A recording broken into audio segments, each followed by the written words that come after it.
satu suara, satu langkah untuk akses keadilan.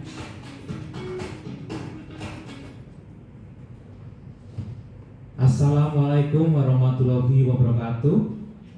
Selamat pagi dan salam sejahtera bagi kita semuanya. Yang terhormat pimpinan tinggi Badan Pembinaan Hukum Nasional, yang kami hormati pimpinan tinggi Pratama Kantor Wilayah Kementerian Hukum, dan yang kami hormati Bapak Ibu penyuluh hukum ahli utama dan seluruh peserta yang kami banggakan, para kepala desa, lurah, paralegal, dan penyuluh hukum di seluruh Indonesia. Selamat datang di program SEIA, sharing session seputar isu aktual Posbankum Desa Kelurahan. Ruang diskusi santai penuh makna dan inspiratif yang dihadirkan oleh Badan Pembinaan Hukum Nasional sebagai wadah untuk berbagi pandangan dan pengalaman seputar isu-isu hukum aktual, khususnya terkait pos bantuan hukum di desa dan kelurahan. Disinilah kita bisa saling sharing pengalaman, memperkuat kapasitas, serta meningkatkan peran bersama dalam mewujudkan akses keadilan bagi semua. Kegiatan ini diikuti oleh paralegal, kepala desa, lurah, serta sobat SEIA di seluruh Indonesia yang bergabung melalui kanal Zoom, Instagram, dan TikTok @hukum_RI. Bersama saya, Aji Bagus Pramukti, penyuluh hukum ahli pertama yang akan memandu program SEIA hari ini. Dan telah hadir bersama kita Bapak Ibu, dua narasumber yang sangat luar biasa. Ibu Asiah Budiarti, biasa dipanggil Bu Arti. Beliau adalah penyuluh hukum ahli Madya BPHN, dan narasumber kedua adalah Bapak Rohidin, Kepala Desa Mekar Jaya, Kabupaten Cianjur. Selamat pagi Bu Arti. Selamat pagi Pak Haji. Selamat pagi. Mas Haji. Luar biasa sekali. Selamat pagi Pak Rohidin. Selamat pagi Pak. Baik Bapak. Baik, luar biasa sekali semangatnya pagi hari ini. Tentunya ini akan menjadi modal kita, semangat kita di dalam mengikuti acara program SEIA pada pagi hari ini.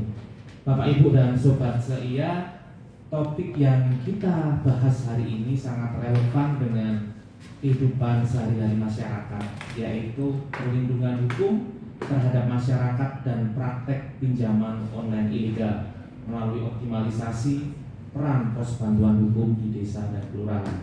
Izinkan saya membuka dengan sebuah cerita yang mungkin tidak asing dan bisa jadi itu hadir di kehidupan kita sehari-hari. Jadi ada seorang warga karena desakan ekonomi mencari jalan keluar dengan mengajukan pinjaman melalui aplikasi yang beredar di media sosial.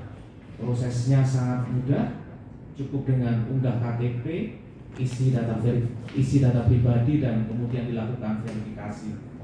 Uang pun kemudian langsung cair dalam hitungan menit. Namun beberapa hari kemudian muncullah masalah. Tagihan datang dengan bunga yang tidak masuk akal, pesan ancaman, telepon berkali-kali, dan penyebaran data pribadi ke rekan, tetangga, dan juga lingkungan sekitar. Rasa malu, takut, dan tekanan mental menjadi beban setiap harinya. Pinjaman online ilegal ini kemudian menimbulkan permasalahan tidak hanya terkait dengan pemutusan hubungan kerja, perceraian, dikucilkan di dalam masyarakat, dan tidak jarang ada yang bunuh diri karena tidak kuat menghadapi tekanan ekonomi, sosial, maupun tekanan mental. Inilah Bapak Ibu realitas yang seringkali dihadapi oleh masyarakat kita hari ini, dan tentunya kita menyadari bersama bahwa keberadaan dari pinjaman online ilegal ini telah menimbulkan berbagai permasalahan di tengah masyarakat, tidak hanya dari sisi finansial saja, tetapi juga ada tekanan psikologis, persoalan sosial, dan juga ada aspek hukum di dalamnya. Dan ini adalah tantangan tersendiri bagi teman-teman di Posbankum, para desa, lurah, paralegal, dan juga penyuluh hukum untuk kita bersama-sama kemudian memberikan edukasi hukum yang tepat, memberikan pendampingan, advokasi, maupun mediasi bagi masyarakat yang terjerat dalam pinjaman online ilegal. Oleh karena itu Bapak Ibu, melalui diskusi kita hari ini di program SEIA, Tentunya kita ingin melihat bagaimana hukum itu bisa memberikan perlindungan bagi masyarakat, sekaligus kita juga ingin mendengar pengalaman langsung dari lapangan ini, dari Bapak Ibu, Kepala Desa, Lurah, para legal, penyuluh hukum terkait penanganan kasus pinjaman online ilegal yang marak terjadi di masyarakat. Dan tentunya kami berharap selain nantinya kami mendengarkan narasumber yang luar biasa, Bu Arti dan juga Bapak Rohidin, kita juga bisa sharing pengalaman secara inspiratif dan produktif, serta tentunya ada pemahaman yang lebih mendalam setelah kita mengikuti kegiatan pada pagi hari ini. Baik, tanpa berlama-lama kita langsung saja sambut narasumber pertama kita, Ibu Arti. Waktu dan tempat kami persilakan, 10 menit Ibu. Baik, terima kasih Mas Aji, Mas moderator kita hari ini. Baik, Assalamualaikum warahmatullahi wabarakatuh. Shalom, Om Swastiastu, Namo Buddhaya, salam kebajikan, rahayu bagi kita semua. Yang terhormat, pimpinan tinggi Pratama yang hadir saat ini, yang kami hormati juga koordinator wilayah dan divisi P3H kantor wilayah, kemudian para sobat seia ya, Lurah Kades, para legal, ada para penyuluh hukum dan masyarakat dan lain-lain ya pagi ini yang telah hadir dalam program seia. Baik, saya akan langsung memulai saja untuk materi hari ini. Saya share screen terlebih dahulu ya Bapak Ibu.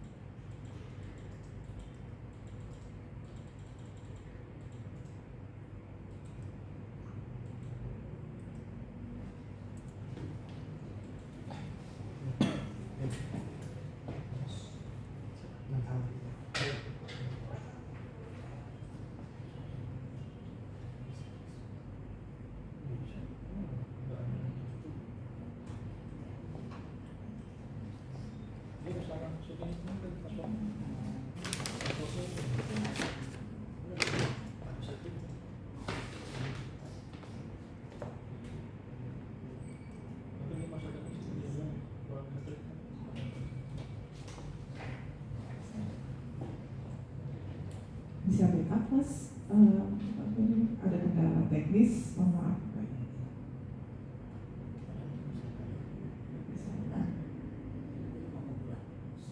Baik Bapak Ibu, terkait dengan pinjaman online ya, sambil menunggu nih share screen ya. Jadi yang kita ketahui bersama bahwasanya ini sebelum saya memulai materi juga ini sebagai prolog awal, Bapak Ibu pernah mendengar nih iklannya itu betul-betul ini menjadi sebuah penawaran menarik begitu ya. Nah, saya akan coba cerita nih iklannya, bukan cerita ya, ini mungkin teman-teman sobat seia pun pernah mendengar juga sebagian kayaknya Bapak Ibu ya. Jadi begini, ada seseorang yang datang kemudian kepada paranormal begitu ya. Nah, di salah satu iklan di salah satu peer-to-peer lending ya, aplikasi pinjol lah ya, pinjaman online begitu ya. Lalu dia mengatakan demikian, ada perlu apa gitu kata si dukunnya gitu ya, si paranormalnya. Misi Om, saya bawa sajen, minta petunjuk yang pasti-pasti begitu. Lalu kemudian si paranormalnya bilang, mau yang pasti gampang, ya buka App Store aja atau Play Store. Kamu lalu install ada kami dan dapatkan limit peminjaman sesuai kebutuhan. Proses pencairan pasti lebih cepat, pasti lebih mudah, dan pasti sudah terdaftar dan diawasi OJK, dan pasti lebih aman. Bunganya pasti transparan, mau pagi-pagi, mau malam-malam, pasti lebih santuy, begitu katanya. Selama ada kami, semudah itu Om, katanya si klien, seseorang itu kan. Lalu urusan pinjam-pinjam yang pasti ada kami. Nah, itu salah satu contoh iklan begitu ya Bapak Ibu ya. Lalu ada lagi nih yang iklannya mungkin masif juga nih teman-teman, Bapak Ibu sobat seia, mungkin ada yang pernah juga tahu iklannya ya. Mau pinjam dana nggak pakai ribet, aku punya solusi buat kamu untuk kebutuhan mendadak, renovasi rumah, sampai kebutuhan anak. Oh tentu bisa banget, dapatkan pinjaman hingga 30 juta, siap cari ke rekening kamu. Caranya gampang kok, cuma pakai KTP, pinjaman aman dan berizin OJK. Download sekarang. Nah, tapi jangan diikutin download ya Bapak Ibu ya. Ini cuma iklan ya, intermezzo ya. Baik, kita akan ke materi yang akan saya sampaikan pagi ini, yaitu terkait dengan tema perlindungan hukum terhadap masyarakat dari praktik pinjaman online ilegal melalui optimalisasi peran pos bankum desa kelurahan. Next.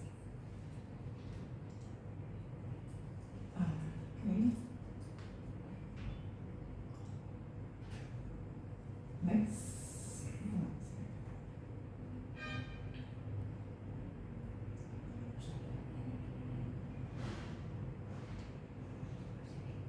Oke, apa sih sebetulnya fintech peer-to-peer lending begitu? Ya, jadi yang disebut fintech peer-to-peer lending atau mungkin Bapak Ibu Sobat CI yang familiar dengan bukan fintech peer-to-peer lendingnya, tapi lebih kenal itu yaitu dengan pinjaman online-nya gitu ya.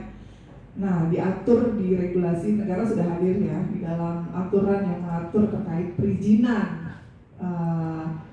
Ini merupakan sebuah perusahaan penyelenggara layanan jasa keuangan begitu ya, yaitu terkait dengan fintech peer-to-peer lending.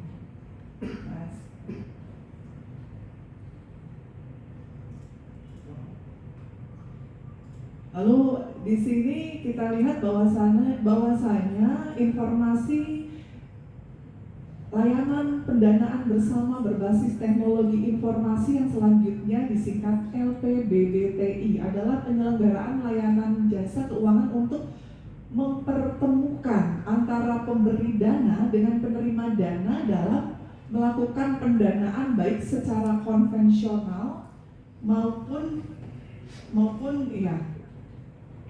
mempertemukan pendanaan secara konvensional ya dengan prinsip ada yang syariah ya secara langsung melalui sistem elektronik begitu ya dengan menggunakan internet. Yang memang di sini ada beberapa pihak tentunya yang akan saya jelaskan bahwasanya di sini ada pihak layanan jasa tersebut yaitu baik individu ataupun badan usaha begitu ya. Ya di sini mereka menyediakan sebuah platform begitu. Lalu kemudian ada lender adanya investor ya, adanya investor yang akan memberikan investasi kepada yang akan itu sebetulnya adalah si penyedia jasa layanan dana itu adalah memang di situ wadah untuk betul-betul mempertemukan antara lender dengan si borrower. Nah ini ada 3 pihak begitu ya Bapak Ibu yang perlu dipahami. Nah borrower itu siapa? Nah individu ataupun badan usaha begitu yang meminjam dana uang dari layanan dari investor atau lender tersebut begitu ya. Nah dengan apa transaksinya? Wadahnya adalah menggunakan platform aplikasi yang bisa diakses melalui App Store ataupun melalui Play Store gitu. Bapak Ibu mungkin familiar dengan itu ya. Next.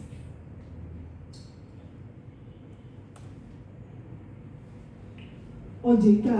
Nah, apakah kemudian ketika kita melihat bahwasannya begitu banyaknya aplikasi yang masif sekali ya, yang memang kita ketahui bersama bahwasanya memang di sini beberapa aplikasi mungkin ada yang kita kenal yang ada ya kita perlu ini ya kita perlu skill sedikit ya, ada yang bentuk ada yang warna orange gitu, yang warna orange ada yang warna gitu, nggak bisa skill ya. Langsung aku state aja mungkin sebagai salah satu fintech yang ada yang ilegal ataupun ada yang legal begitu. Kenapa legal? Kenapa ilegal? Tentunya kalau legal itu harus berizin dan terdaftar dan berizin OJK dan diawasi oleh OJK. Nah, kalau yang ilegal tentunya pasti ya tidak berizin dan terdaftar di OJK. Lalu kita akan melihat OJK itu memang sudah diatur ya di dalam Undang-Undang Nomor 21 Tahun 2011 tentang Otoritas Jasa Keuangan Negara telah membentuk OJK ini di tahun 2011. Lalu kemudian ini adalah undang-undang dasar yang menjadi landasan hukum pembentukan OJK dan mengatur tusi dan kewenangan secara umum begitu. Ada tagline OJK yaitu mengatur, mengawasi. Nah, ini sendiri memang menjadi poin penting ya bagi masyarakat ataupun sobat seia yang harus mengetahui informasi terkait dengan tusi OJK. Ya, menyelenggarakan sistem pengaturan dan pengawasan yang terintegrasi terhadap keseluruhan kegiatan di dalam sektor jasa keuangan, baik sektor perbankan, ada pasar modal dan jasa keuangan non-bank seperti asuransi dan dana pensiun. Nah, next.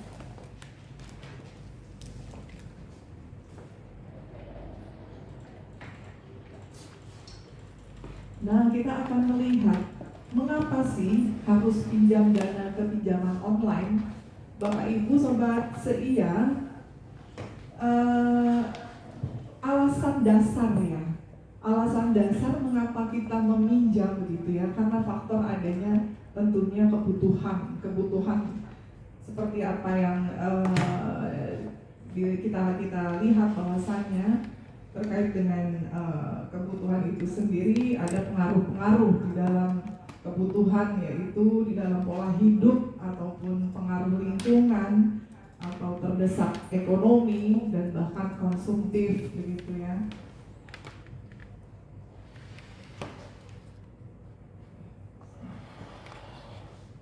Oke, next. Nah, kita akan melihat ini adalah Bapak Ibu Sobat seia alur skema pinjaman online atau PIDAR. Ya, sekarang disebutnya itu pinjaman daring Bapak Ibu. Nah, memang pinjaman online dan pinjaman daring sebetulnya sama begitu ya, tapi yang membedakan adalah adanya pernyataan bahwa PIDAR ini adalah yang versi legalnya begitu ya. Memang pernyataan yang memang sudah dinyatakan demikian bahwasanya PIDAR itu adalah yang legal dan pinjol itu ilegal. Tapi dulu memang masih dalam satu kesatuan. Pinjol itu pinjaman online itu adalah pinjaman yang memang ada yang legal dan ada yang ilegal seperti itu. Nah, penyelenggaraan fintech yang tadi saya sampaikan, fintech lending bisa dalam bentuk memang bentuknya adalah badan hukum, yaitu bersifat terbatas ataupun operasi. Dan di sini juga dapat memberikan mengakomodir sebuah platform atau di website secara online begitu ya, untuk kemudian menjadi sebuah wadah aplikasi untuk kesepakatannya untuk penerima lender dan borrower di dalam melakukan transaksi hutang piutang begitu ya. Nah, di sini ada lender atau fintech peer-to-peer lending, yaitu bentuknya adalah individu atau badan usaha investor dana, dan borrower fintech peer-to-peer lending. Nah, di sini juga orang atau badan hukum peminjam dan penerima dana begitu ya. Siapa borrowernya gitu. Borrowernya ya tentunya ya masyarakat, ya kita gitu ya. Ya kalau memang kita memang memiliki keinginan untuk meminjam dana ataupun memang kita ingin berinvestasi ya, kita di aplikasi tersebut memang kita ada fitur untuk sebagai lender begitu ya, ketika kita memang ingin berinvestasi. Next. Nah, apa saja sih regulasi yang mengatur terkait dengan pinjaman online tersebut? Nah, kita banyak sekali negara sudah hadir ya bentuk aturan-aturan yang memang telah diatur terkait dengan pinjaman online. Kita lihat di sini bahwasanya ada dari KUH Perdata sendiri sudah mengatur ya terkait dengan perjanjian tentunya di sini di dalam beberapa pasal yang kita lihat bersama ya Bapak Ibu. Lalu kemudian ada di Undang-Undang Nomor 27 Tahun 2022 tentang Perlindungan Data Pribadi atau UU PDP. Nah, ini pun sudah mengatur ya. Lalu kemudian di Undang-Undang Nomor 1 Tahun 2024 tentang ITE atau Informasi Transaksi Elektronik, dan juga di dalam peraturan OJK sendiri pun mengatur di nomor 22 tahun 2023 tentang perlindungan konsumen dan masyarakat di sektor jasa keuangan.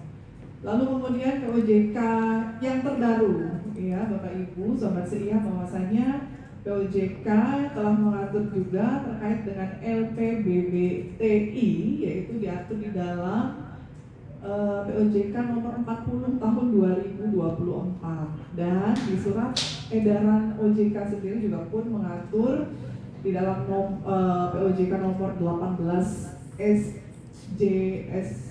SJOK ya titik 01 tahun 2017 tentang tata kelola dan manajemen risiko teknologi informasi berbasis pinjam minjam berbasis teknologi informasi begitu ya. Next.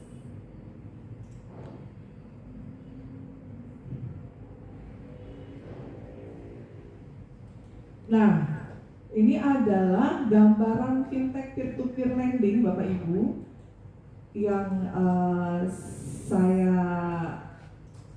saya data tersebut yang memang informasi tersebut yang saya ambil dari data OJK terkini, yaitu hingga Oktober 2025 terdapat total 96 perusahaan pinjaman berpinjol berizin OJK di Indonesia. Nah, ini beberapa platform aplikasinya Bapak Ibu, mungkin salah satunya ada yang pembelian ya Bapak Ibu ya.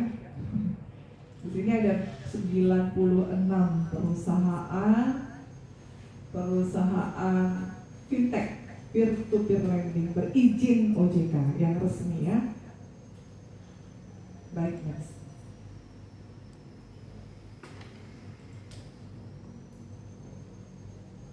Nah, kita melihat bahwasanya kita akan mengetahui mana pinjaman online legal dan mana pinjaman online ilegal. Nah, Bapak Kades dan Bapak Lurah ini harus juga pun ya mungkin pun sudah pernah melihat masyarakatnya yang memang ini ya yang memiliki permasalahan yang memang pernah ditangani secara langsung ya terkait dengan permasalahan misalnya adanya masyarakat yang memang mengadukan adanya penyebarluasan data pribadi karena sudah terjerat pinjaman online ilegal begitu ya. Di sini ada beberapa ciri-ciri yang bisa kita lihat secara langsung.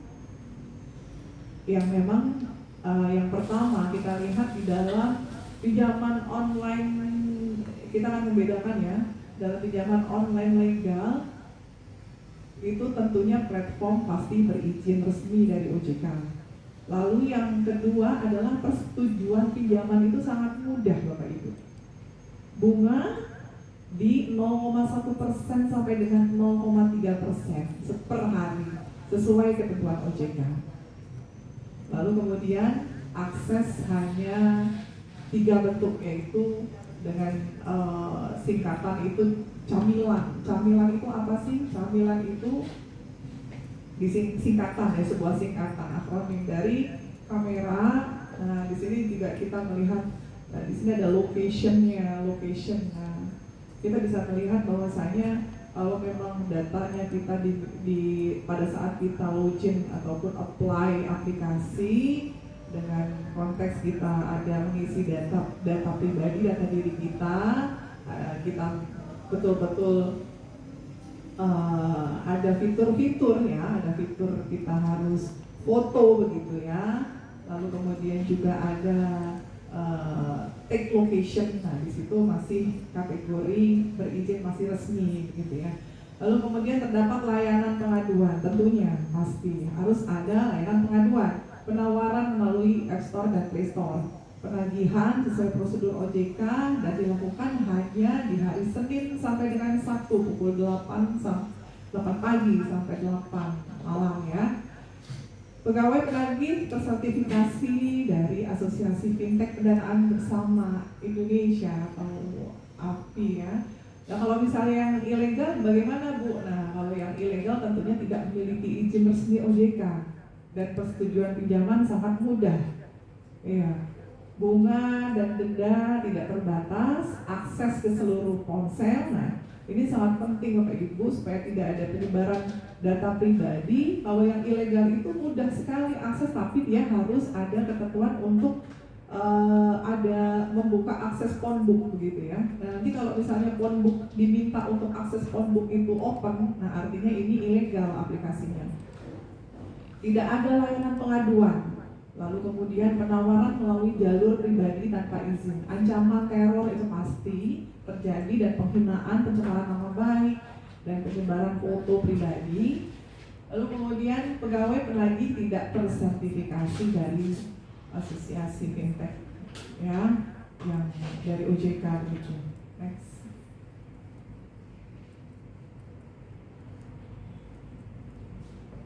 Nah, berapa sih bunga pinjaman online? Nah, dari data OJK yang saya lansir ya dari OJK, bahwasanya wajib tahu nih bahwa batas maksimum manfaat dari denda keterlambatan pinjaman online kita lihat di sini. Untuk ini keterangannya memang dari kurun waktu tahun 2024 sampai dengan 2026 ya. Di sini ada manfaat ekonomi pendanaan produktif. Nah, di sini dari 0,1% per hari. Ada kalau di tahun 2025 itu 0,2% per hari. Lalu kemudian untuk manfaat ekonomi pendanaan konsumtif nih, Bapak Ibu jangan konsumtif ya, karena memang di sini bunganya pun lumayan tinggi juga ya, Bapak Ibu ya. Jadi kita lihat bahwasanya di sini ada bunga untuk di tahun 2025 yaitu 0,2%, lalu denda keterlambatan di 0,2% per hari sampai dengan 0,3% begitu Bapak Ibu. Next.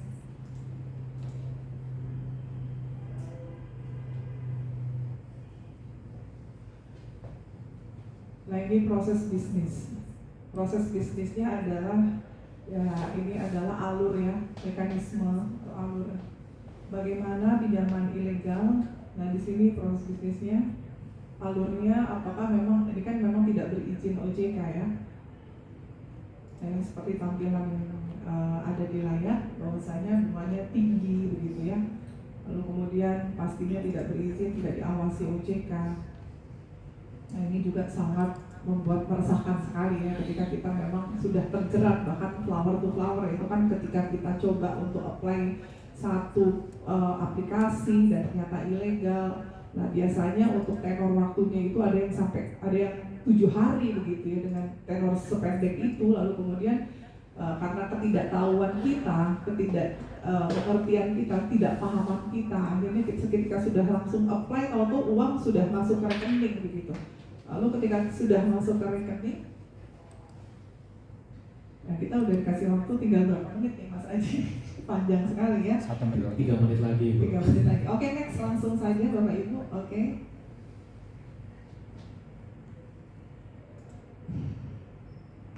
Nah, ini mungkin beberapa sanksi hukum ya terkait pinjaman online.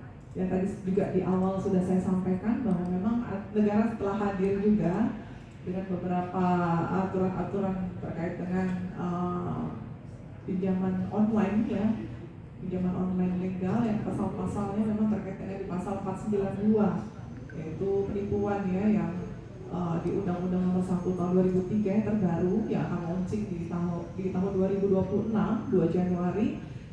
awalnya kalau di KUHP yang lama kan di 378 ya, di sini juga sudah diatur, dan kemudian di Undang-Undang ITE pun mengatur juga terkait dengan pinjaman online ya, terkait dengan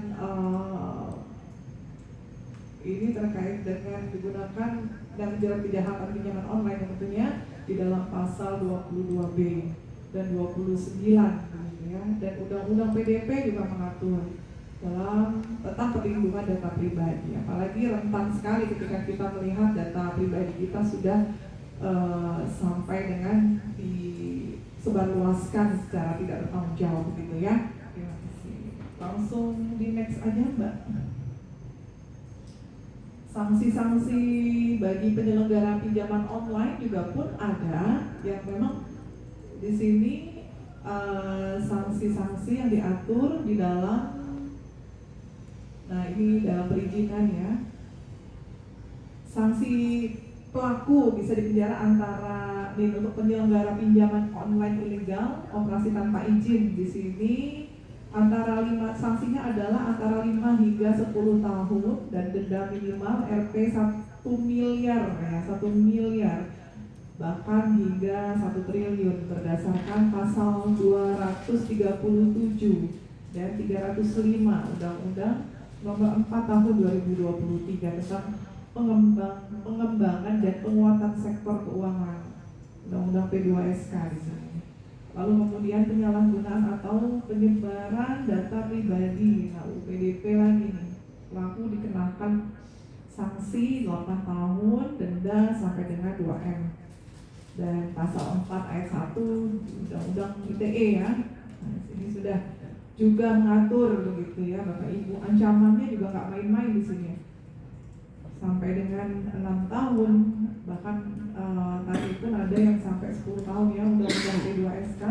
Dan di sini pun sanksi ini untuk yang direktur Galba ini ada wan prestasi. Kemudian kita bicara wan prestasi, ternyata memang ada aturan yang memang walaupun ini adalah sanksi perdata gitu ya. Jadi jika terjadi galbay utang dengan ya dapat dipidana juga, tapi memang ketika memang memenuhi unsur ya, ketika kita melihat mens rea sudah terbukti mens reanya ya, misalnya ada indikasi unsur penipuan, nah ini bisa juga dipidana gitu. Next. Jenis layanan pos bankum. Nah, karena memang kita melihat masif permasalahan yang memang terkait dengan hutang piutang, dan kemudian kita relate dengan sebuah proses mediasi ataupun penyelesaian permasalahan di tingkat akar rumput yang memang yang betul-betul permasalahan yang memang terjadi masif begitu ya. Dan di sini layanan pos bankum kita kedepankan bahwasanya kita harus betul-betul melihat adanya memasifkan, maksudnya lebih upaya-upaya preventif itu yang memang kita utamakan, yang kita kedepankan, yaitu di sini ada beberapa layanan pos bankum, pemberian informasi dan konsultasi hukum, memberikan informasi dan nasihat hukum dasar bagi masyarakat dalam bentuk bantuan hukum non litigasi, bantuan yang pembuatan dokumen juga pun yang sangat-sangat dibutuhkan oleh masyarakat begitu. Lalu kemudian layanan bantuan hukum dan advokasi yang Bapak Ibu tentunya lebih paham ya dalam pos bankum sendiri yang sudah melaksanakan 4 layanan tersebut, menyelesaikan sengketa atau konflik di tingkat desa, kelurahan melalui mediasi yang melibatkan para legal dan kepala desa atau lurah, lalu rujukan advokat, memberikan rujukan kepada advokat atau organisasi bantuan hukum yang dapat memberikan bantuan hukum lebih lanjut ketika mediasi tidak berhasil begitu. Next. Nah, ini solutifnya. Solutifnya di sini adalah bagaimana pos bankum desa kelurahan. Nah, ada beberapa poin di sini ya, merupakan ini membuat pos bank untuk usaha mikro desa, merupakan program pemerintah yang bertujuan untuk meningkatkan inklusi keuangan di tingkat desa. Dan melalui program ini masyarakat dapat mengakses layanan keuangan seperti tabungan, pinjaman, dan pembayaran secara lebih mudah dan murah Namun dalam konteks mediasi kasus pinjaman online ilegal, Pos Bankum Desa dapat berperan sebagai fasilitator dan mediator antara masyarakat, lembaga keuangan, dan pihak berwenang. Peran Pos Bankum Des dalam mediasi kasus pinjaman online ilegal juga pun di sini upaya preventif, yaitu edukasi penyuluhan sesuai dengan layanan tadi, 4 layanan tadi. Salah satunya adalah memberikan informasi di poin 1 ya. Nah, ini bentuknya adalah penyuluhan, bisa juga dilakukan oleh Bapak Ibu Kades Lurah, dan pendampingan hukum melalui kerjasama ya, lalu kemudian koordinasi dengan OJK dan kepolisian atau APH ya, dan alternatif penyelesaian sengketa. Next. Nah, tipsnya, bagaimana nih tipsnya terhadap pinjaman online atau pindar ya, pinjaman daring gitu ya. Yang pertama adalah pastikan pinjol yang digunakan terdaftar dan diawasi OJK, itu tentu ya. Yang kedua, berhati-hati saat memberikan persetujuan data pribadi. Yang ketiga, jika terjadi permasalahan terkait adanya keributan penagihan oleh DC, debt collector maksudnya ya, yang mengakibatkan terjadinya konflik sosial, dapat langsung melapor Pos Bankum Desa kelurahan. Lalu kemudian jika menerima ancaman, lapor ke pihak yang berwajib ya. Lalu kemudian jika terjadi gagal bayar, segera hubungi pinjaman online untuk mencari solusi dan hindari tindakan yang melanggar hukum. Jika terdapat adanya penyebaran data pribadi, ini sangat penting ya Ibu, bahwasanya data pribadi kita sangat harusnya lebih kita aware akan data pribadi dan sifatnya kan rahasia. Oleh platform pinjol ilegal dapat melaporkan dengan pengaduan ke OJK. Nah, di sini saluran pengaduan tuh ada melalui WhatsApp, melalui telepon, email, ada formulir online. Di sini juga pun sudah tertera di kalau untuk WhatsApp sendiri di 081 157 157 157 3 kali. Telepon hubungi 157 layanan konsumen OJK. Lalu kemudian detailnya juga lampiran bukti konsumen ke ojk.go.id begitu. Email Satgas Waspada Investasi atau SWI pun ada juga. Nah, di sini di waspada investasi @ojk.go.id untuk tujuan pemblokiran pinjaman online ilegal. Next. Oke, thank you, terima kasih Bapak Ibu. Assalamualaikum warahmatullahi wabarakatuh. Baik, terima kasih kami sampaikan kepada Bu Arti atas paparannya yang sangat informatif dan komprehensif ya. Jadi penjelasan dari Bu Arti tadi memberikan kita gambaran bagaimana sebenarnya hukum itu sudah mengatur sedemikian rupa, regulasinya sudah jelas, sudah ada, dan kita juga bisa memahami mana yang legal, mana yang ilegal, beserta dengan resiko-resikonya dan juga tips-tips apa yang harus dilakukan ketika terjerat pinjaman online. Nah, tentunya literasi hukum ini mengenai pinjaman online ini harus terus disampaikan dan disebarluaskan kepada masyarakat secara luas. Dan Bapak Ibu, Sobat CIA, tentu kita ingin mendengarkan secara langsung nih paparan dari narasumber kita yang kedua, Bapak Rohidin, yang pada kesempatan ini akan berbagi pengalaman nyata di lapangan terkait dengan bagaimana menghadapi kasus pinjaman online ilegal. Dan tentunya kita sudah tentunya langsung saja kita persilahkan kepada Bapak Rohidin untuk bisa menyampaikan sharing pengalamannya. Kepada Bapak Rohidin kami persilahkan. Izin 10 menit ya Bapak ya. Assalamualaikum warahmatullahi wabarakatuh. Waalaikumsalam. Sampurasun. Om Swastiastu, nama budaya dan kebajikan, Rahayu Sampurasun. Yang terhormat Bapak Moderator, Bapak Haji Bagus Pramukti, kemudian yang terhormat juga narasumber penyuluh hukum media BPHN, Bu Arti, sekaligus fasilitator saya kemarin di kelas G, Bu. Iya Pak. Alhamdulillah saya dari kemarin mengikuti Paralegal Justice Web PJA, mengikuti aktualisasi selama 1 bulan. Alhamdulillah ada pencerahan sedikit demi sedikit, Bu. Kami bisa memahami, tapi masih jauh, masih 0%. Gitu, alhamdulillah. Terima kasih. Dan terima kasih juga kepada Bu Heni Indrawati, BPN Kandidat Provinsi Jawa Barat kemarin yang melapor saya langsung. Padahal kalau dilihat dari keadaan emang kami masih jauh, Bu. Tapi sharing aja. berbagai pengalaman di desa. Kami bukan dari kota, Bu. Kami dari desa yang jauh dari kota ke desa ini. Kami berada di Desa Mekarjaya, Kecamatan Cidaun, Kabupaten Cianjur Sisina, Bu. Itu masih jauh. Jarak Desa Mekarjaya ke kecamatan mencapai 35 km, Bu. 1 jam setengah. Iya. Jarak kabupaten 168, jarak provinsi 74,2 km, ke ibu kota 220 km, Bu. Jarak ke ibu kota Jakarta. Alhamdulillah pada kesempatan ini kami sharing aja berbagi pengalaman mengenai masalah pinjaman atau pinjaman permodalan yang berada di desa. Masalah pinjol, pinjaman online itu di desa kami itu masih belum ada. Yang ada itu masih PNM, yaitu Permodalan Nasional Madani gitu. Jadi salah satunya di desa ini masih belum akses, masih di jauh berbanding antara desa dan kota. Yang pertama adalah Desa Kesatuan Masyarakat Hukum yang memiliki batas wilayah tertentu dan berwenang mengatur sistem mengurus dan urusan pemerintahan.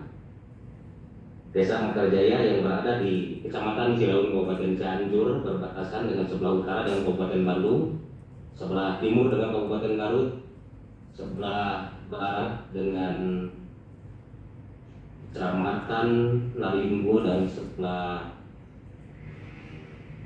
selatan yaitu berbatasan dengan Desa Puncak Baru. Luas wilayah 1.500 hektar, Bu, di pegunungan, rawan longsor, rawan bencana longsor, Bu. Ini di pegunungan.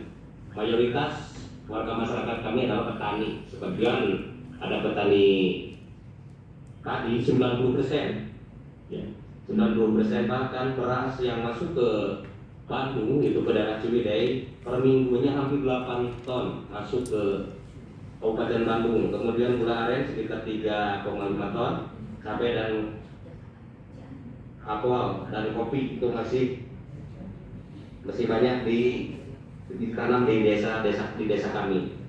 Hasil bumi diambil ke Ciwidey, Bu, ke Bandung, karena kami berdekatan dengan Kabupaten Bandung. Alhamdulillah akses jalan kabupaten udah bagus. Panjang jalan kabupaten itu sekitar 15 kilo. Kemudian jalan desa dan jalan kampung 30 km, Bu. Sedangkan dana desa 1 miliar juga kurang. Pada tahun 2023 jalan kabupaten ini kami mendapat program Impres Jalan Daerah, itu program Impres nomor 3 tahun 2023 sebanyak 45 M. Alhamdulillah udah bagus jalan kabupatennya. Untuk pada kesempatan ini kita sharing aja, karena ini di saya itu adalah salah satunya itu pinjaman itu dari Permodalan Nasional Madani. Yang lainnya belum ada, Bu. Perlindungan hukum terhadap masyarakat dan praktek pinjaman online. Itu yang berbagi pengalaman aja dengan kepala desa dan lurah se-Indonesia yang ikut gabung pada hari ini. Alhamdulillah kami mohon maaf bila ada kekurangan. Malu nih dari desa nih, jauh kabedung dengan kadulat di bahasa Sunda itu. Itu. Ini jelas ya Bu ya, suara saya kedengaran ya. Jelas Pak. Terima kasih Mas Didi. Ya. Jelas sekali Bapak, jelas sekali Bapak. Ya. Melalui optimisasi peran Persatuan Hukum Desa, Kelurahan dan penanganan maraknya PNM Permodalan Nasional Madani, itu kalau di desa itu disebutnya kalau di kami itu Bang Emok, Bu. Iya, Bang Emok itu. Bang Emok itu dari kata arti bukanlah bank resmi, melainkan istilah populer untuk praktik pinjaman informal yang seringkali di jalan rentenir. Namanya berasal dari bahasa Sunda itu, emok, yang berarti duduk lesehan atau bersila, karena transaksi peminjaman dan penagihan dilakukan dengan cara duduk berkelompok secara informal. Praktik ini populer di kalangan masyarakat, terutama di pedesaan, karena prosesnya cepat dan syaratnya mudah, tetapi seringkali mengenakan bunga yang sangat tinggi gitu. Kemudian yang satu itu latar belakang perkembangan teknologi digital telah mempermudah akses masyarakat terhadap layanan keuangan berbasis daring termasuk pinjaman online. Namun kemudian ini disertai dengan munculnya praktek pinjaman online ilegal yang merugikan masyarakat melalui bunga tinggi, penagihan kasar, dan penyalahgunaan data pribadi. Selain itu, banyak daerah juga marak berkeberadaan dalam bank keliling dan yang lainnya yang beroperasi tanpa izin resmi dengan sistem bunga tinggi. Oleh karena itu diperlukan perlindungan hukum terhadap masyarakat desa dengan mengoptimalkan peran serta pos bantuan hukum desa atau kelurahan dalam memberikan edukasi, pendampingan, dan advokasi hukum terhadap praktik pinjaman ilegal serta dalam upaya pengendalian maraknya PNM. Yang kedua itu unsur masalah satu adalah bagaimana peran posban hukum desa dan kelurahan dalam menangani kasus pinjaman online ilegal. Yang kedua, bagaimana strategis pencegahan agar masyarakat tidak terjerat pinjaman online ilegal dan bank keliling. Ketiga, bagaimana langkah penyelesaian terhadap maraknya praktek bank keliling di masyarakat. Yang kedua itu konsep penyelesaian kasus, identifikasi dan pendataan kasus. Posban hukum desa melakukan pendataan korban pinjaman online ilegal dan bank keliling serta mengumpulkan bukti perjanjian, bukti transfer atau besar ancaman yang diterima korban. Yang kedua itu pendampingan hukum. Posban hukum memberikan konsultasi hukum gratis, memediasi korban dengan pihak pemberi pinjaman jika kemungkinan dan membantu laporan serta kepolisian jika terbukti legal. Yang dilibatkan itu adalah pembina wilayah, Babinsa dan Babinmas. Yang ketiga itulah pemulihan korban mendapat pendampingan hukum dan psikologis serta diberikan edukasi keuangan agar tidak mengulangi kesalahan yang sama. Bagian B itu pencegahan praktik pinjaman online ilegal, edukasi dan sosialisasi. Posban hukum bersama kepala desa mengadakan penyuluhan hukum baik secara langsung maupun secara tidak langsung dan literasi keuangan digital pada warga desa, termasuk memberikan daftar resmi pinjaman online ilegal. Yang kedua, pembentukan relawan literasi digital agar desa dilatih menjadi agen literasi keuangan yang dapat mendeteksi dan melaporkan aktivitas pinjau atau pinjaman-pinjaman lainnya di lingkungannya. Kerjasama lintas lembaga. Desa bekerjasama dengan BUMDes itu untuk menyelesaikan permasalahan keuangan warga, atau bisa juga mengarahkan agar warga menjalankan lembaga perbankan yang ilegal serta KUR atau kredit usaha rakyat gitu ya di BRI. Dan kemudian tiga yang berupa penyelesaian maraknya bank keliling atau PNM itu. PNM itu permodalan nasional madani. Pemerintah desa mendorong pembentukan koperasi simpan pinjam legal atau BUMDes sebagai alternatif pinjaman aman dan berbunga rendah. Yang kedua, penegakan hukum dan pengawasan. Aparat penindak pelaku bank keliling atau PNM tanpa izin dan melakukan bunga tinggi atau penagihan dengan kekerasan dan melaporkan ke Babinsa atau Babinsa desa di wilayah desa itu antara Babinsa dan Babinsa. Yang ketiga, integrasi keuangan dan forum ekonomi desa. Dibentuk forum ekonomi desa yang memantau kegiatan kredit informal serta memberikan edukasi tentang bahaya praktek internet. Kesimpulan dan saran, upaya perlindungan hukum terhadap masyarakat dari praktek pinjaman online ilegal dan bank keliling harus dimudahkan pos bantuan hukum desa secara aktif dan edukasi, pendampingan dan koordinasi dengan lembaga hukum masyarakat. Juga perlu meningkatkan literasi keuangan agar mampu memilih lembaga pinjaman yang ilegal dan aman. Disarankan agar setiap desa membentuk tim khusus dalam posban hukum menangani pengaduan keuangan ilegal serta memperkuat BUMDes sebagai solusi ekonomi lokal ya yang berkeadilan. Pada awalnya kami atas nama pemerintah desa tidak tahu adanya pinjaman permodalan nasional madani PNM. Kalau di desa kami disebutnya Bank Emok ya. Bahkan saya menjabat tahun 2014, Ibu, baru sekarang kemarin waktu ada pengaduan tindakan KDRT inisial M dan A ketika diperiksa Dari satu koordinator itu yang meminjam ke PNM itu hampir 150 orang, Bu. Hampir 150 orang. Pinjaman ini dari mulai 1 juta sampai 3 juta per tahun, ya, sampai 3 juta per tahun. Kemudian persentase itu 0,8 per minggu. Jadi dikembalikan persentase dan modalnya itu 25.000 per minggu. Kadang udah nunggak sampai 500.000 sampai 1 juta. Solusinya ini kan kemarin sewaktu ada pendaftaran PCA, ada salah satu video yang durasinya 2,5 menit. Kami mengambil tema dari pinjaman nasional madani.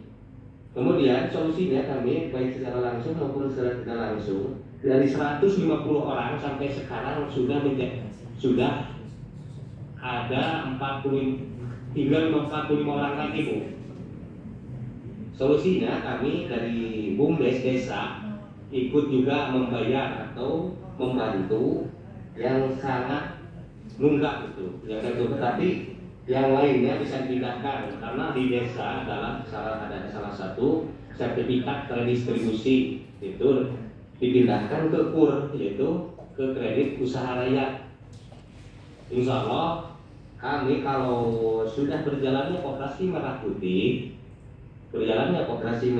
yang 45 orang ini bisa selesai, bisa dibantu alihkan pinjamannya yang lebih rendah dan bisa dipertanggungjawabkan secara legal, begitu, Bu. Karena di tugas kami di desa itu mengurus serta pengaduan warga masyarakat, mengurus itu dari kalau diteliti itu dari hamil sampai mati kepala desa sampai ujung tombaknya gitu. Jadi kadang kemarin Pak Gubernur menyarankan salah satu ada kontak pengaduan dari warga masyarakat di sekitar desa itu. Salah satunya ada reungan Sapwai Saribu. Kami udah berjalan di organisasi desa. Padahal sewaktu belum ada regulasi atau nabi perintah surat edaran ini, kami di desa sudah berlaku sekuat tenaga desa itu membantu warga masyarakat yang terkena masalah dan ini yang membutuhkan gitu. Tadinya jadi kepala desa itu membantu bersama BUMDes dan lainnya itu bisa membantu 500.000 atau sampai 1 juta. Bahkan kami mengadakan pembinaan kepada warga masyarakat maupun secara langsung mengadakan musyawarah atau secara tidak langsungnya kadang kami diundang ke pengajian atau ke undangan-undangan hajat itu bisa disampaikan, itu warga masyarakat bisa memahami. Itu yang bisa kami sampaikan, Bu. Mohon maaf bila ada kekurangan, maklumi kami dari kampung, Bu.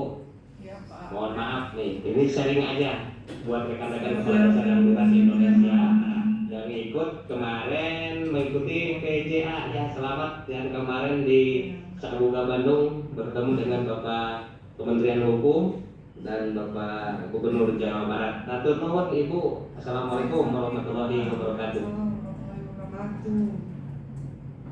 Baik, terima kasih kepada Bapak Rohidin atas sharingnya yang luar biasa, Bapak. Ternyata pengalaman yang ada di desa Mekarjaya itu sangat kompleks ya. Tadi disebutkan mengenai bank emo dan juga rentenir yang juga ada, tidak hanya pinjaman online saja.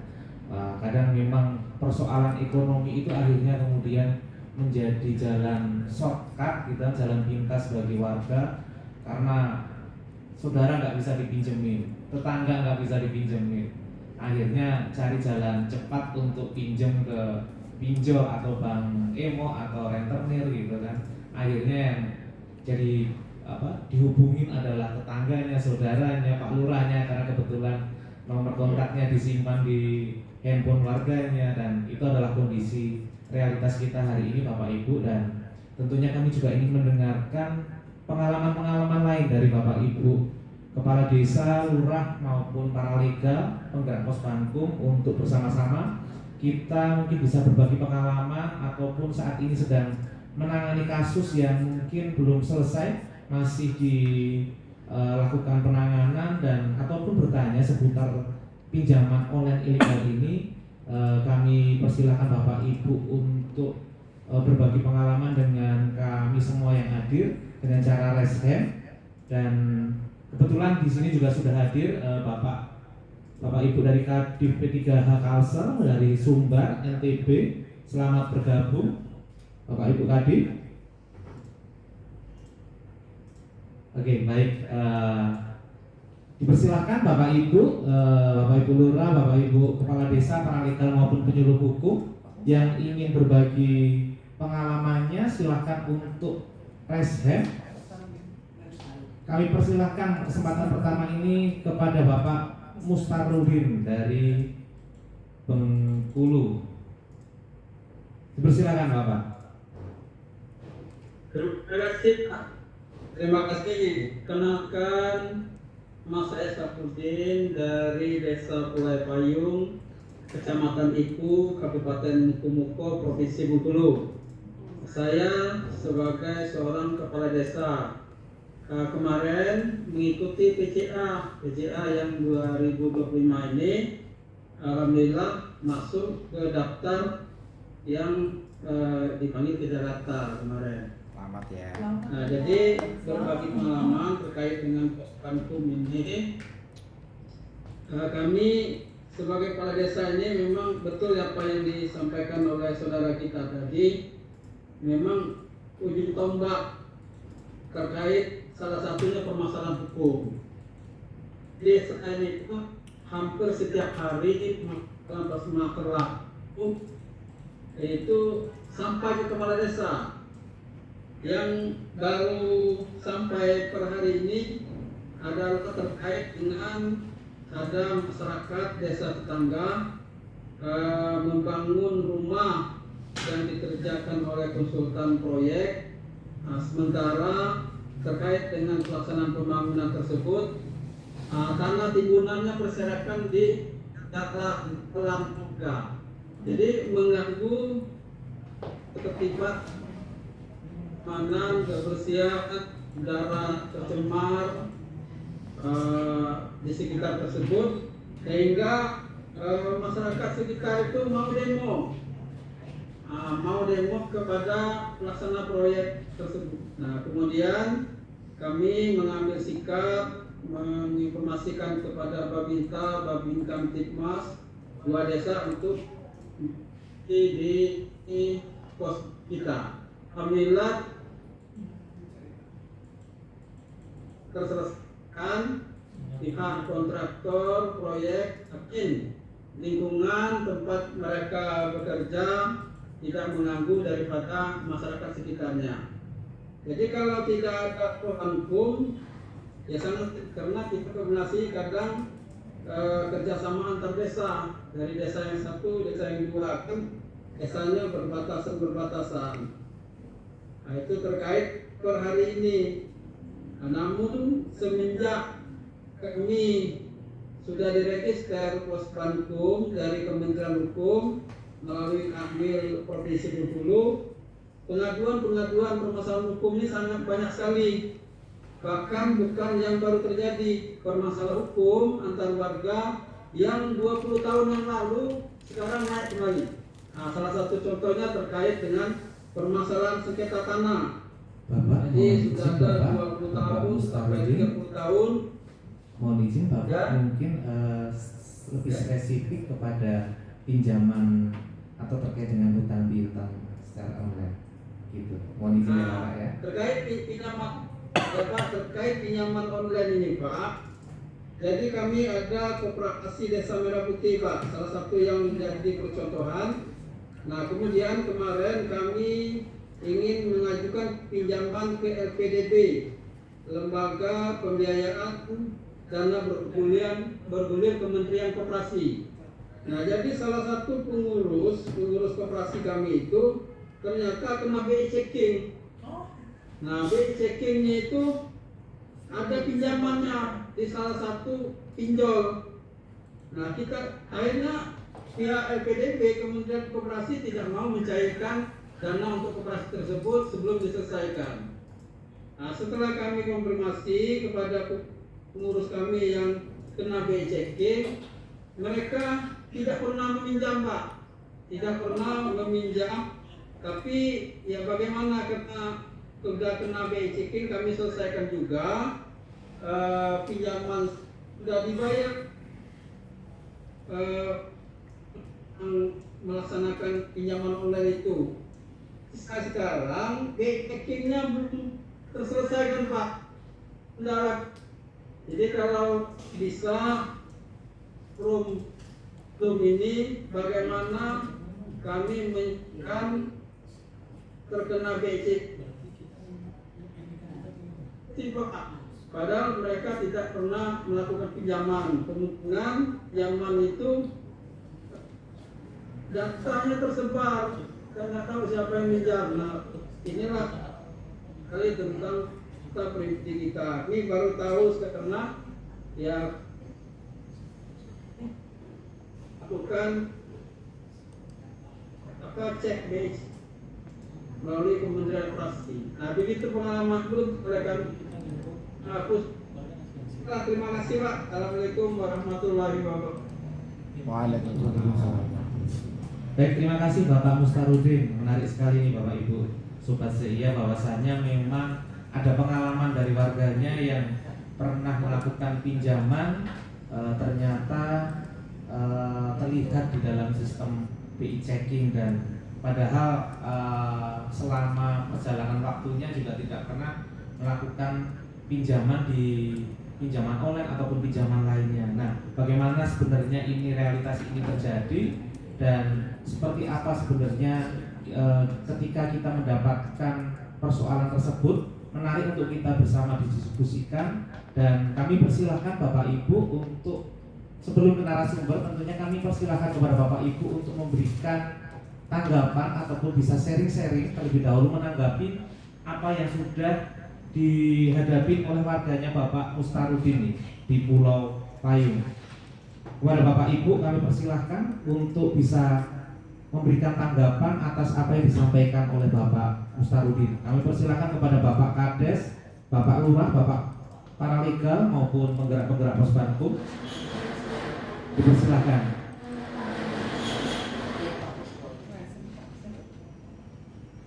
Rinto Kuswoyo.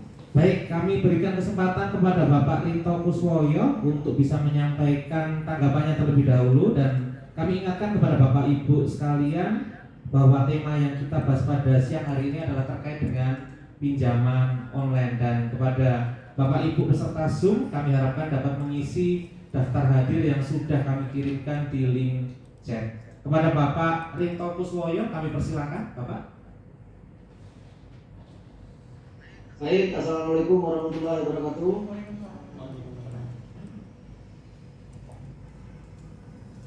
Perkenalkan, nama saya Rinto Kuswoyo dari Paralegal LBH Alumni UNIP. Izin Pak untuk menanggapi. Izin, apakah suara saya terdengar? Terdengar. Terdengar Bapak. Terdengar sangat jelas Bapak. Terdengar. Clear, Pak. Izin untuk menanggapi apa yang disampaikan pada hukum tadi. Itu biasanya kita harus datang ke OJK untuk menyelesaikan masalah tersebut. Karena pihak OJK sendiri sebagai fasilitator atau memfasilitasi untuk masalah BI checking tersebut. Karena saya juga berpengalaman masalah tersebut. Karena yang sudah lama kita selesaikan, tapi begitu kita mau pengajuan kredit di tempat lain, kita terkait dengan ada semacam waktu dicek BI checking itu terkait dengan masalah pinjol. Waktu itu saya konsultasilah ke pihak OJK untuk menyelesaikan masalah tersebut. Jadi harapannya kepada warga desa agar untuk dapat menyelesaikan permasalahan biaya checking itu datang langsung ke OJK. Nanti bisa mungkin dibantu untuk menyelesaikan masalah biaya checking tersebut. Baik, itu saja masukan dari saya atau saran. Terima kasih. Assalamualaikum warahmatullahi wabarakatuh. Waalaikumsalam. Baik, terima kasih Bapak Rinto Kuswoyo atas tanggapannya yang luar biasa. Dan memang terkait dengan penanganan itu memang Posbankum bisa memainkan peran ya Bapak Ibu, bagaimana kemudian untuk meminta data dari OJK juga ya. Iya, betul. Mungkin bisa disambung oleh Ibu narasumber kita. Silakan. Baik, tadi ada beberapa case yang memang disampaikan oleh Pak, siapa tadi? Pak Rinto ya. Tidak merasa meminjam, akan tetapi kenapa kena slik OJK? Saat ini bukan slik BI lagi, slik OJK istilahnya ya Pak ya. Iya, jadi bahwasanya ketika memang kita itu sebetulnya memang apakah data-data tersebut itu kan kalau misalnya kita apply di pinjaman online begitu ya, itu kan data pribadi kita biasanya langsung ada juga kita harus foto begitu Pak. Nah foto langsung, nah itu harus pernah nggak kira-kira kan kalau misalnya untuk registrasi kan nggak mungkin kita foto bukan yang bersangkutan begitu ya Pak ya, ataupun mungkin pernah kalau misalnya pakai foto yang tidak secara langsung gitu loh ya, itu kita perlu cross check kembali. Lalu kemudian jika memang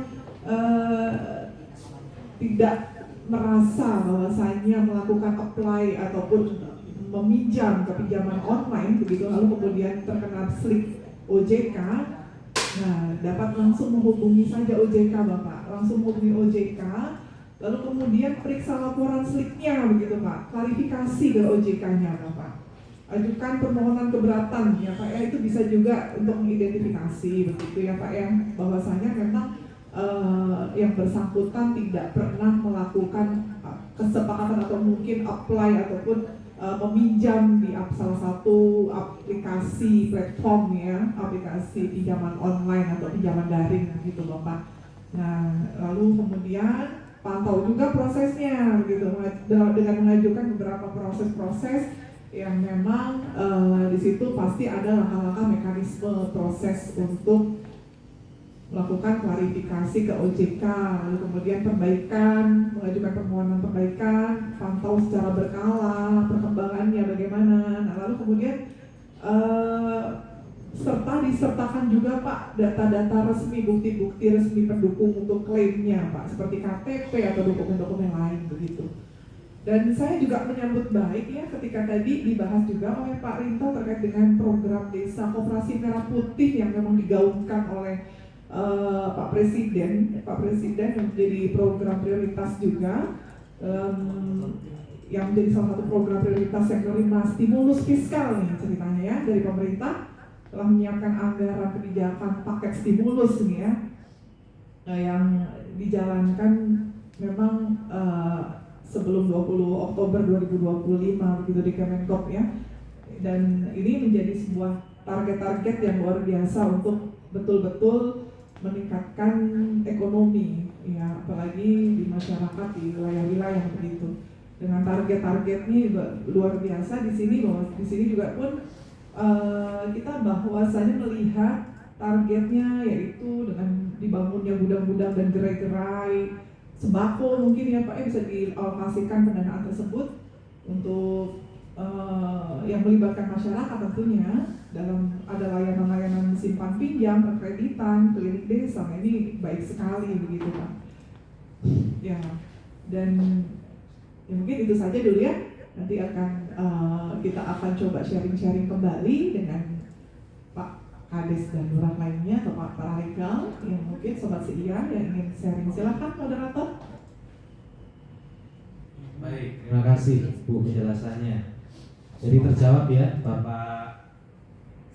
Bapak Mustarudin ya tadi ya, terkait dengan case yang dihadapi oleh warganya. Mungkin bisa didorong untuk dibantu dari rekan-rekan Posbankum untuk bisa diselesaikan permasalahan tersebut, karena disitulah sebenarnya peran dari Posbankum untuk mendampingi dan mengadvokasi warga masyarakat yang bermasalah terkait dengan hal tersebut. Baik Bapak Ibu, mungkin bisa sharing dari desa, lurah ataupun dari para legal terkait dengan case-case serupa ini yang mungkin sedang ditangani atau telah selesai ditangani terkait dengan pinjaman online.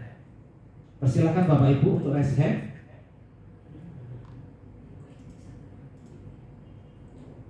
Oke, sudah ada yang raise hand ini dari Bu Heni Indrawati nih, penyuluh hukum. Silakan Bu Heni, kami persilakan Bu. Baik, terima kasih Mas Aji sama Mbak Anti yang luar biasa. Saya mengapresiasi terutama pada Pak Rohidin ya Pak ya. Terima kasih atas pertanyaannya yang diberikan kepada saya. Baik, mungkin saya simpel pertanyaannya. Dari sebuah cerita tersebut seperti ini, Bapak, mungkin nanti saya bisa mendapatkan tanggapan dari Bu narasumber dengan Pak narasumber ya. Jika terjadi permasalahan, ini ada fakta dan memang ini pernah terjadi. Jadi ada seseorang tidak meng-apply atau tidak mengajukan pinjaman, namun di HP-nya tersebut terjadi seperti kayak diretas gitu ya, diretas. Nah, diretas tahu-tahu dia masuk langsung pinjaman itu, seperti persis tadi pertanyaan Pak Kades ya, persis seperti itu. Kalau menurut pandangan saya sebagai orang yang memang belum pernah terjadi seperti mengalami yang seperti itu, mungkin simpel matikan saja HP, tapi ternyata dimatikan HP itu enggak mati. Terus buka semua perangkat, terus cabut itu SIM card-nya. Nah seperti itu ya. Nah mungkin tapi tahu-tahu pinjaman itu masuk ke dalam rekeningnya, karena dia mempunyai satu aplikasi, kita sebut saja misalnya dia mempunyai aplikasi tadi kalau berarti mencontohkannya ada kami ya, saya mencontohkannya Shopee misalnya gitu. Tahu-tahu dia HP-nya itu kayak terekas, kemudian udah dia matikan, sudah dia cabut SIM card dan dia kreteli gitu hingga itu benar-benar mati, karena dimatikan itu nggak bisa. Tahu-tahu dia masuk.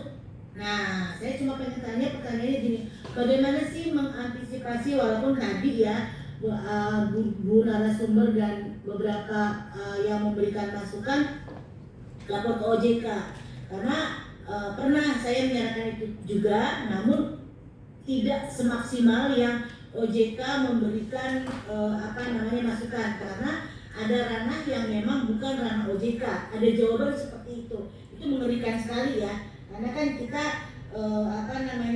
berharap ada payung yang memang memayungi kita ketika permasalahan itu terjadi. Nah, mohon nih pandangan dari Bapak Rohidin, jika nanti masyarakatnya terkena hal tersebut gitu ya, bagaimana pendampingannya, bagaimana memberikan sehingga si masyarakat itu tidak membayar hutang yang memang bukan dia lakukan sendiri gitu kan, tapi itu karena handphone itu diretas, tahu dia masuk itu pinjaman dan dia harus membayar tagihan tersebut. Nah, bagaimana juga nih Bu Arti untuk memberikan tanggapan dan pandangannya sehingga masyarakat atau kepala desa yang ada di sini bisa mempunyai pegangan ketika menghadapi permasalahan tersebut. Mungkin itu aja yang bisa saya tanyakan. Terima kasih Pak Rohidi juga ya yang sudah mau menjadi narasumber pada kegiatan hari ini. Terima kasih. Terima kasih Bu Heni atas pertanyaannya yang luar biasa nih. Tentunya kami ingin sebenarnya Bapak Ibu juga bisa sharing-sharing, tidak hanya dari narasumber saja, tetapi pengalaman-pengalaman yang mungkin tadi disampaikan oleh Bu Heni ketika HP-nya diretas, kemudian tidak merasa memiliki pinjaman, itu apakah pernah dihadapi oleh Bapak Ibu atau menghadapi persoalan warganya seperti itu nih. Menarik kemudian untuk bisa kita diskusikan bersama-sama. Kami persilakan Bapak Ibu yang ingin memberikan tanggapan atas pertanyaan dari Bu Heni, dari Bapak Ibu Lurah, Kades, para legal.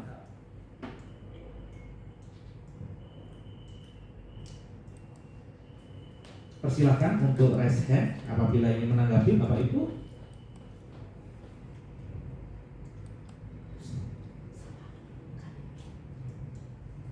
Sambil menunggu Bapak Ibu untuk bisa memberikan tanggapan ya, kami ingin menyapa terlebih dahulu. Kebetulan sudah hadir Kepala Divisi P3H Kalsel Bapak Anton Mardana, kemudian Kadif P3H Sumber Bapak Bobi, dan juga Kanwil P3 Kepala Divisi P3H NTB Bapak Edward James Sinaga. Selamat bergabung Bapak.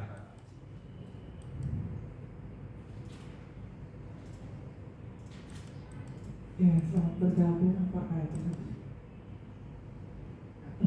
Pak Edward, selamat bergabung Bapak.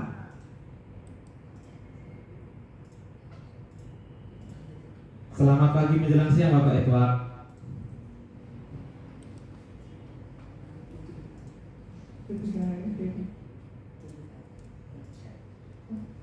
Baik Bapak Ibu, apakah ada yang memberikan tanggapan? Atau mungkin dari Bapak Edward nih? Kami tentu menunggu nih ketua-ketuanya nih terkait dengan kasus pinjaman online di NTB nih Pak. Ya. Ini Pak Edward, itu Pak Edward. Oh iya. Apakah terdengar Bapak suara kami Bapak di sana? Oh, ya. Terdengar Bu, terdengar. Terdengar ya Pak. Oh, baik. Dari Bapak Bobi mungkin Pak, mohon izin Bapak mungkin ada statement Bapak, tanggapan Bapak. Peretasan data pribadi. Peretasan data pribadi Bapak. Santai-santai. Atau dari Bapak Kadif P3H Kalsel Bapak Anton Pak. Pesan-pesan terkait.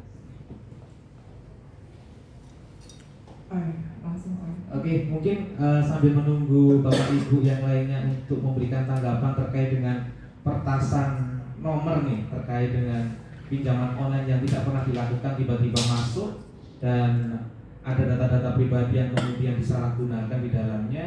Sambil menunggu Ya Pak. Oke, kita serahkan kepada narasumber, mungkin bisa memberikan ini. Baik, tanggapan. baik, terima kasih tadi Bu Heni atas beberapa poin ya, memang yang kasus yang memang ada juga yang memang kasus peretasan tanpa memang kita mau apply terlebih dahulu aplikasi pinjaman online begitu ya, dan memang tiba-tiba kita diteror bahkan ya sampai dengan penyebaran data pribadi di media sosial ataupun bahkan ke informasi melalui ke kontak darurat, kondar begitu ya. Nah di sini juga pun negara pun telah hadir juga kan, memang regulasi sudah mengatur terkait dengan Undang-Undang ITE, Undang-Undang PDP tadi yang sudah saya sampaikan, perlindungan data pribadi juga sudah mengatur, dan Undang-Undang ITE pun sudah mengatur terkait dengan adanya peretasan begitu ya.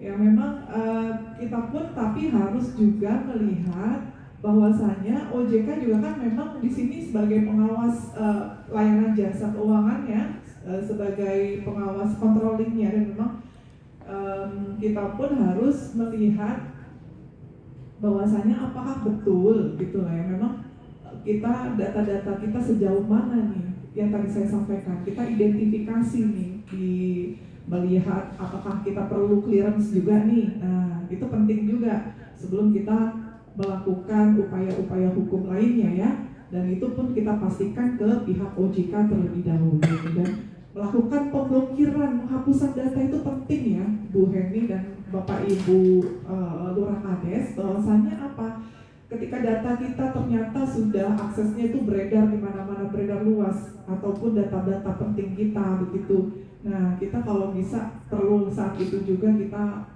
untuk ada kontak-kontak yang memang tidak ada random ya, biasanya kontak-kontak yang meneror ya, yang melakukan ancaman bahkannya sampai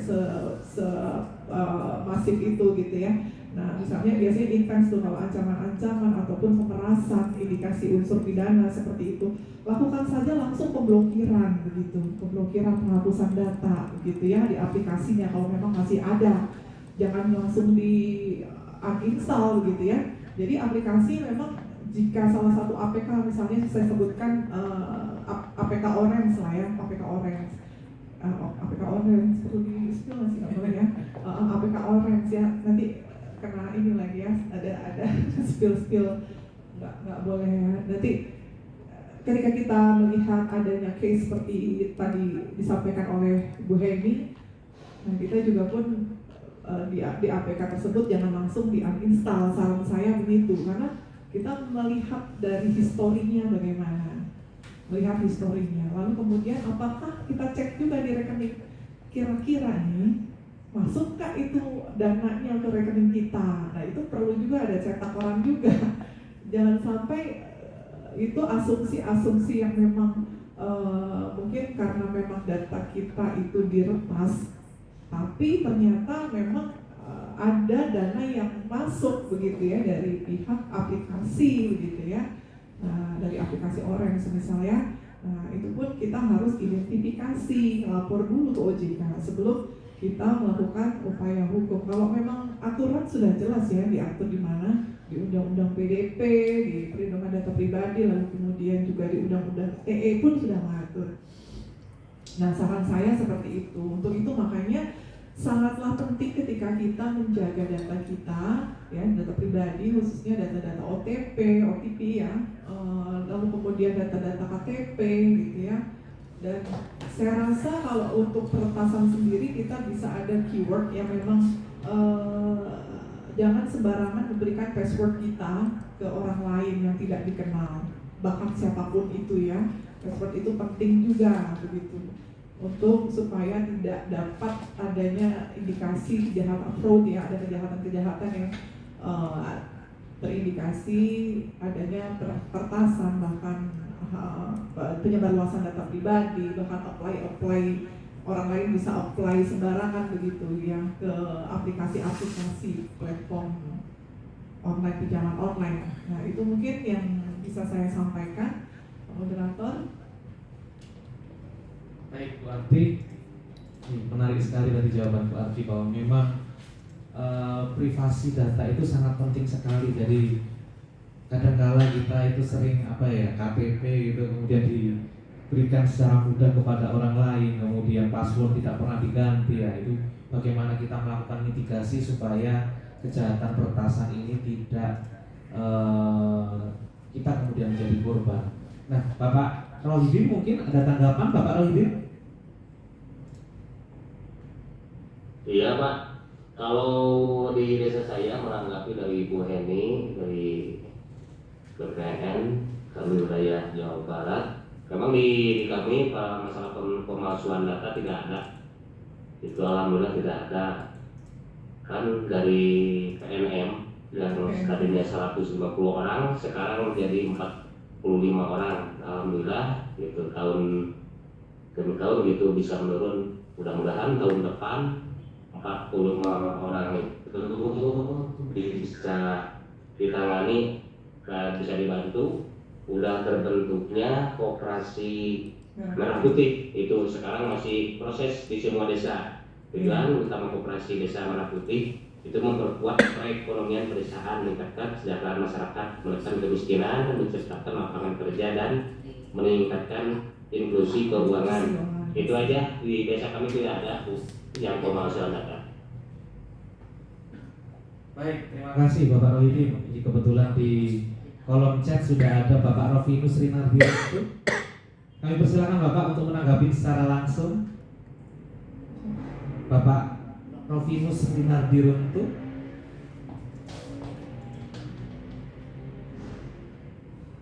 Mohon izin Bapak Rovinus Rinardianto, mungkin bisa di-unmute Bapak. Bisa mungkin sharing-sharing kepada kami. Baik Pak, terima kasih Pak atas kesempatan waktu yang telah diberikan. Perkenalkan, halo, apakah suara saya terdengar? Sudah terdengar Bapak, sudah. Oke, baik Pak, perkenalkan nama saya Rovinus Rinardianto. Saya para leda dari Kelurahan Baru, Kecamatan Reo, Kabupaten Manggarai. Nah, di sini saya ingin menanggapi tentang pinjaman online Pak, yang mana banyak terjadi di masyarakat saat ini. Nah, untuk diketahui Pak, bahwasanya pinjaman online ilegal itu Pak tidak terdaftar di OJK. Adapun masyarakat yang pernah mengalami masalah tersebut, masalah daftarnya diretas ataupun daftarnya dipakai, itu sebenarnya Pak coba kembali lagi dan telusuri lagi ke masyarakat tersebut. Apakah sebelumnya dia pernah menggunakan aplikasi kategori dari aplikasi hijau ataupun aplikasi secara legal begitu. Nah, karena kebanyakan begini Pak, masyarakat sekarang ini kan pasti namanya kebutuhan ya Pak ya. Pasti orientasinya untuk meminjam ini kan ya pasti ada kebutuhan. Apalagi kan masyarakat sekarang ini kan banyak yang cenderung untuk meminjam. Padahal mereka tidak pernah mengetahui bahwasanya pinjaman ini ketika ada kemacetan atau kelalaian, bahwasanya daftarnya akan terverifikasi oleh sistem. Nah, demikian juga untuk pertanyaan dari Bapak yang menanyakan soal daftarnya tadi dipakai, artinya dia tidak pernah meminjam. Nah, coba pendekatan persuasif ke masyarakat tersebut bahwasanya apakah dia pernah menggunakan aplikasi itu apa tidak, begitu Pak. Nah, karena menurut saya Pak, dengan berdasarkan artikel-artikel yang saya baca, pinjaman online ilegal itu Pak tidak terdaftar di OJK. Adapun yang meminjam online secara ilegal, nah artinya begini Pak, ketika dia meminjam gitu, kayak koperasi merah putih Pak, artinya di slip OJK itu dia tidak terdaftar sebagai pinjaman gitu Pak. Itu tanggapan dari saya Pak. Yang kedua, masalah data pribadi. Data pribadi ini kenapa bisa teretas? Ya karena kelalaian masyarakat itu sendiri. Artinya begini Pak, informasi-informasi yang beredar ini Pak tentang peretasan dan lain sebagainya. Nah itu kan tergantung dari kita menggunakan elektronik itu dengan baik dan benar Pak. Ketika ada orang mengirimkan undangan, nah perlu kita ketahui Pak bahwasanya banyak sekali yang meretas melalui chat begitu. Melalui chat, misalkan mereka mengirimkan link berupa undangan ataupun berupa apalah begitu. Berdasarkan iklan juga, iklan-iklan yang beredar di internet. Kalau kita mengklik itu, kita kan tidak pernah tahu bahwa iklan itu yang sering tersebar di internet itu kan bahwasanya itu mengundang virus.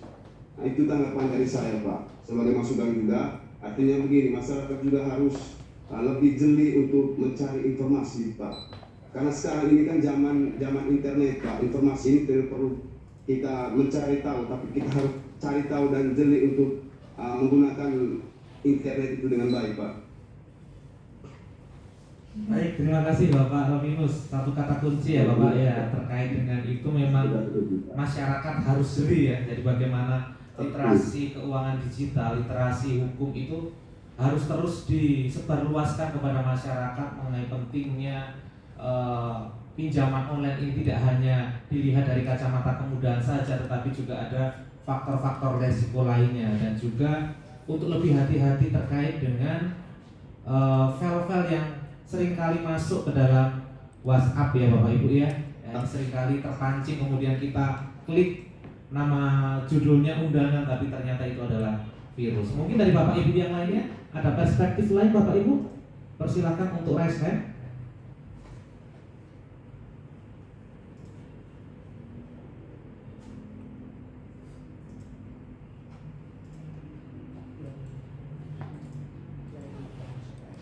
Bukan pertanyaan lagi.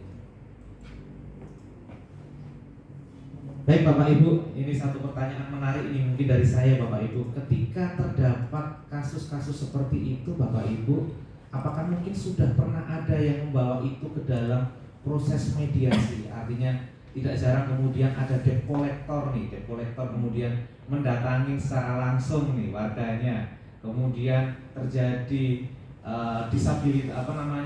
terjadi kondisi sosial yang tidak baik di desa atau kelurahan gitu terkait dengan ketertiban umum nih.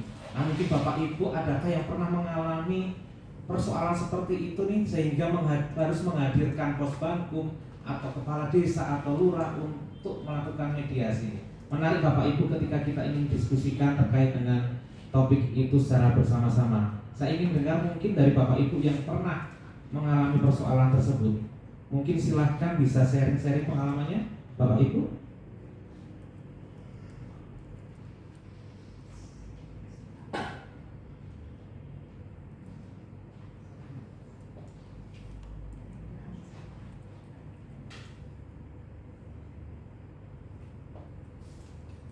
Oke, mungkin sambil menunggu nih teman-teman untuk kemudian memberikan tanggapan, izin saya lempar kepada narasumber terlebih dahulu, kepada Bu Arti, mungkin silakan. Iya, saya sih merasa ini bahwasanya bahwa dari kawan-kawan Lurah Kades nih, Bapak Ibu Kades Lurah ini memang warganya itu aman, tertib, damai, sejahtera ya semuanya ya.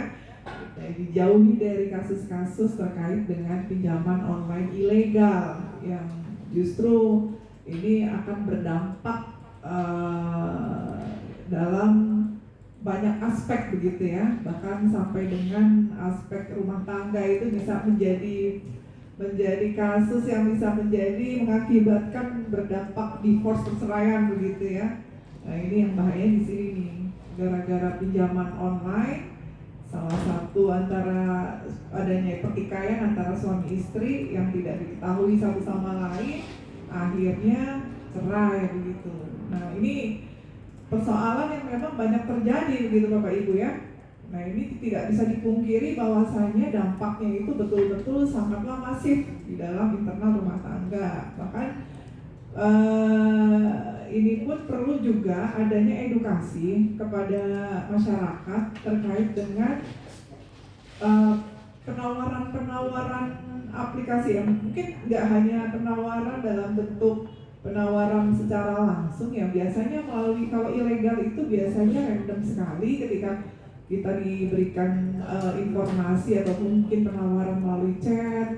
Nah di situ tiba-tiba ada undangan, bentuk undangan tadi yang Pak siapa Pak yang dengan Pak tadi yang menyampaikan bahwasanya ada undangan, lalu kemudian nanti harus mengklik link yang memang disebarluaskan. Nah itu juga menjadi salah satu unsur yang kalau memang kita memang nggak betul-betul paham atau tahu apakah ini betul-betul valid atau tidak, datanya betul-betul memang data-data yang resmi atau tidak, jangan pernah untuk mengklik link tersebut begitu ya Bapak Ibu ya. Dan memang untuk kejahatan-kejahatan terkait dengan penyebarluasan data atau scamming, nah itu pun sudah diatur ya terkait dengan regulasi, sanksi hukumnya sudah jelas, yaitu dendanya pun ada di Undang-Undang ITE di pasal 45A juga diatur.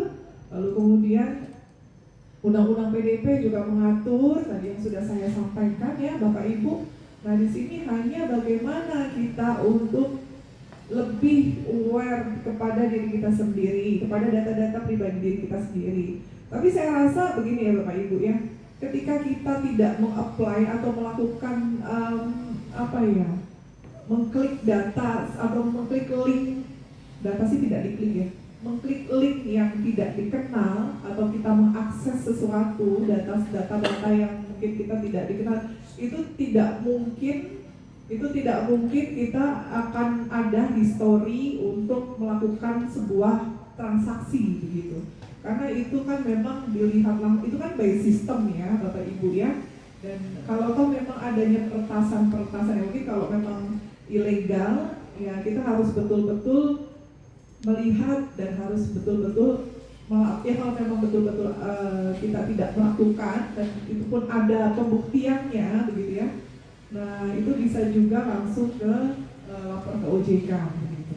Nah di situ kan juga pun ada IDEPKU juga ya, yang memang kita bisa melihat dari slip OJK ada nggak nih. Nah kita bisa cross check lewat IDEPKU. Nah begitu ya Bapak Ibu yang mungkin penasaran nih, saya jangan-jangan nih ternyata data-data saya sudah dipakai untuk meminjam pinjaman online, sehingga mungkin kita ketika ingin transaksi keuangan, meminjam ke perbankan konvensional ataupun yang peminjaman ke perbankan lainnya begitu ya, itu ternyata sampai dengan kita ternyata sudah terkena slip OJK gitu. Nah itu bisa dilihat dari IDEPKU Bapak Ibu.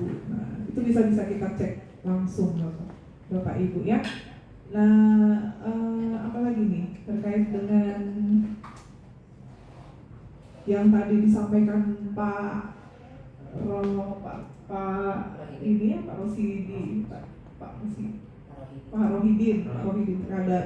terkait dengan permodalan nasional madani ya Pak. Iya, itu baik sekali juga Bapak ya. Itu salah satu solutif yang memang bisa dilakukan oleh Bapak Ibu Lurah Kades untuk berfokus pada pemberdayaan usaha mikro. Nah, ini pun baik sekali untuk juga memberikan layanan pembiayaan serta pendampingan pembinaan usaha untuk membantu meningkatkan kesejahteraan dan taraf hidup masyarakat juga di situ ya, terutama bagi pelaku usaha mikro. Nah, PNR Mekar ya Pak. Iya, di sini didorong terus untuk upaya program-program koperasinya ya, apalagi dengan program koperasi merah putih. Nah, ini kita push terus dengan banyaknya target ya di tahun 2025 ini yang memang sudah dicanangkan oleh Kemenkop begitu. Mungkin kita bisa kembalikan ke moderator. Baik, terima kasih Bu Arti.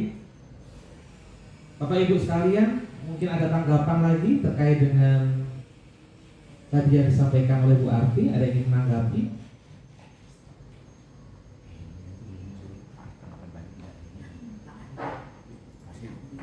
Dari Bu Heni sudah clear ya berarti ya, tadi yang masalahnya ya. Iya.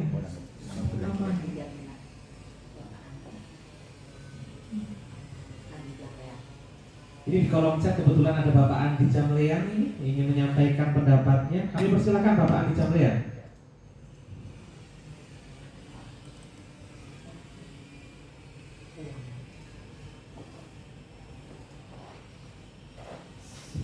Suaranya masih di mute Bapak.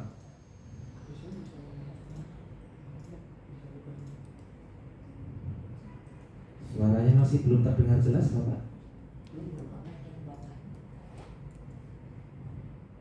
Mohon berkenan untuk mengunmute Bapak di HP atau di laptop yang Bapak pakai saat ini agar bisa terdengar oleh seluruh peserta Zoom Bapak. Mohon izin.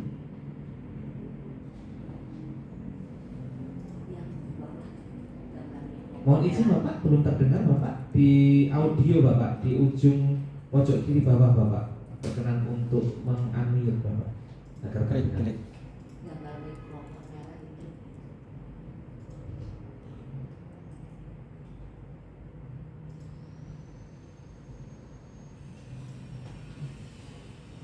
Nah, sudah Bapak, mungkin coba Bapak.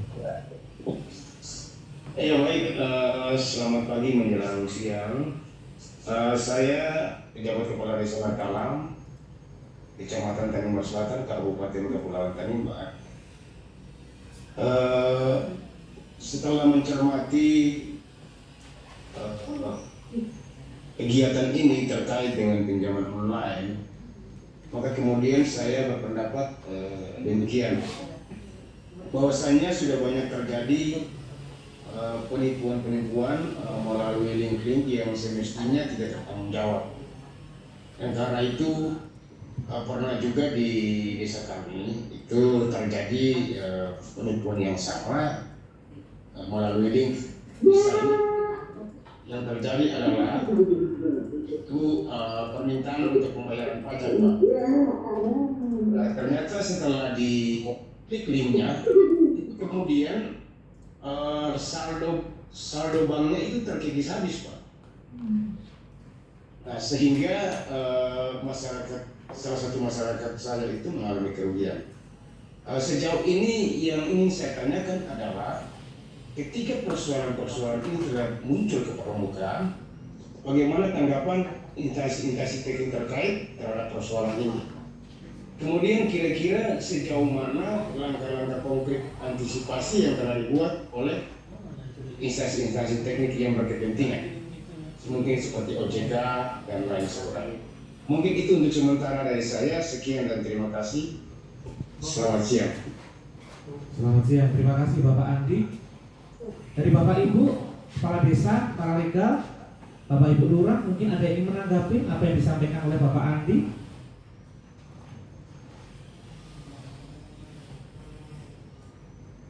Kami berikan kesempatan Bapak Ibu yang ingin menanggapi terkait dengan persoalan tadi.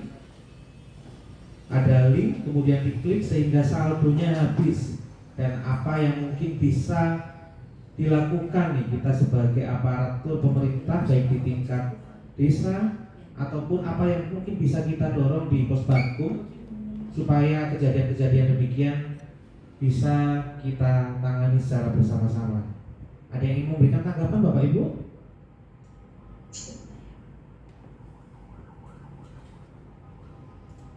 Bapak Ibu penyuluh hukum mungkin?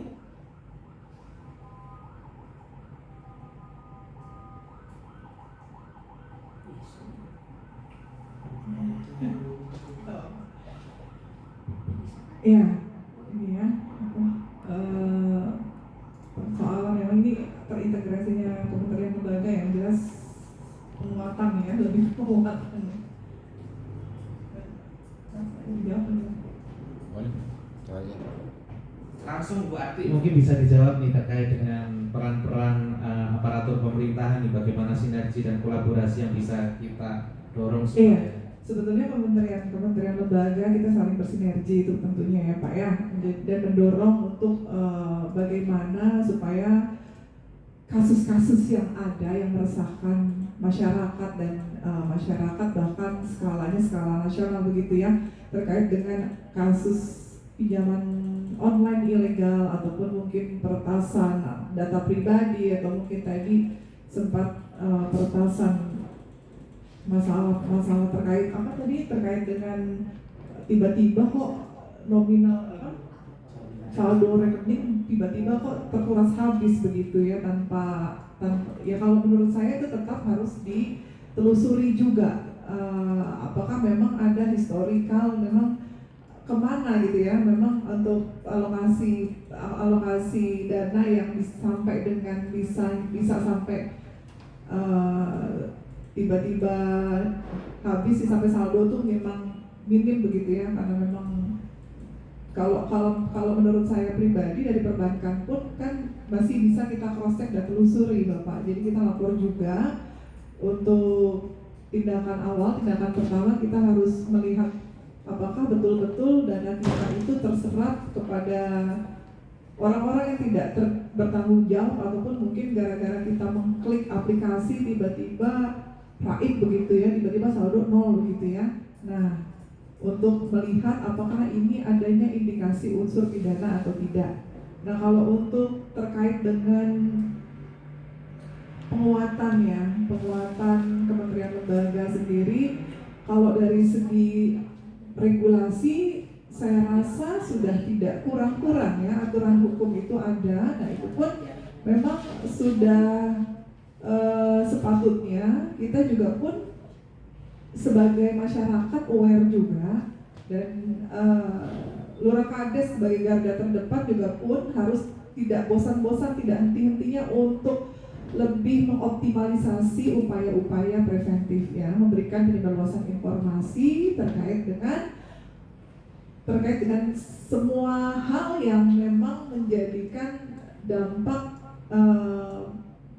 misalnya terjadi adanya penyebarluasan data pribadi ataupun terkait dengan pinjaman online ilegal ataupun terkait dengan adanya mungkin teror meneror ya dari debt collector ataupun adanya teror meneror berakibat berdampak akhirnya adanya pengerusakan dan mengganggu ketertiban umum begitu ya. Nah, itu saya rasa kita semua harus memasifkan untuk berupaya untuk mensosialisasikan terkait dengan persoalan tersebut begitu ya, sehingga dapat meminimalisir terjadinya hal-hal yang tidak diinginkan yang berdampak ya signifikan begitu ya Bapak Ibu Lurah Kades. Jadi kalau kita saling bersinergi satu sama lain dan bahkan upaya solutif yang kita lakukan dengan tadi kan Posbankum itu memiliki 4 layanan yang saya sudah sebutkan, yang sudah saya jelaskan di awal.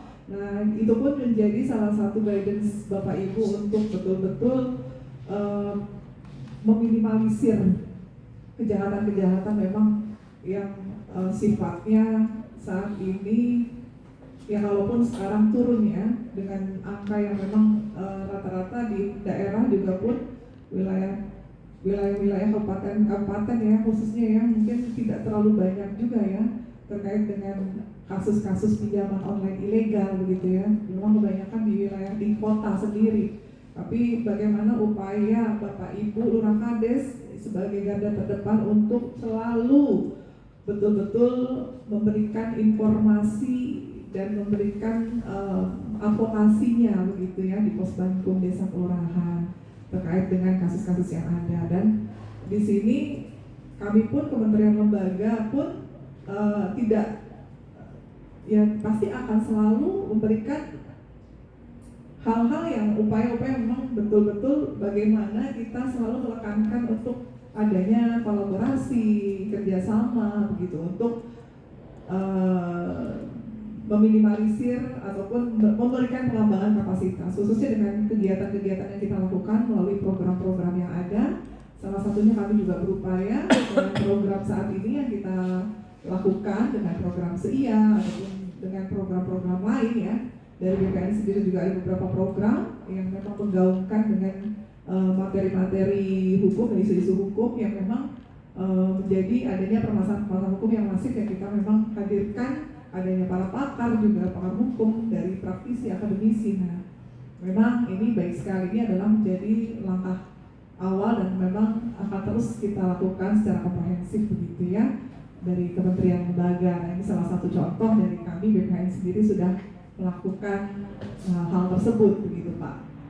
Nah, mungkin ada hal lain yang mungkin mau ada tanggapan dari Pak Rohidin ya, dari Pak Rohidin sendiri mungkin dari perspektif Kades. Pak Rohidin silakan Pak, ini Pak moderator.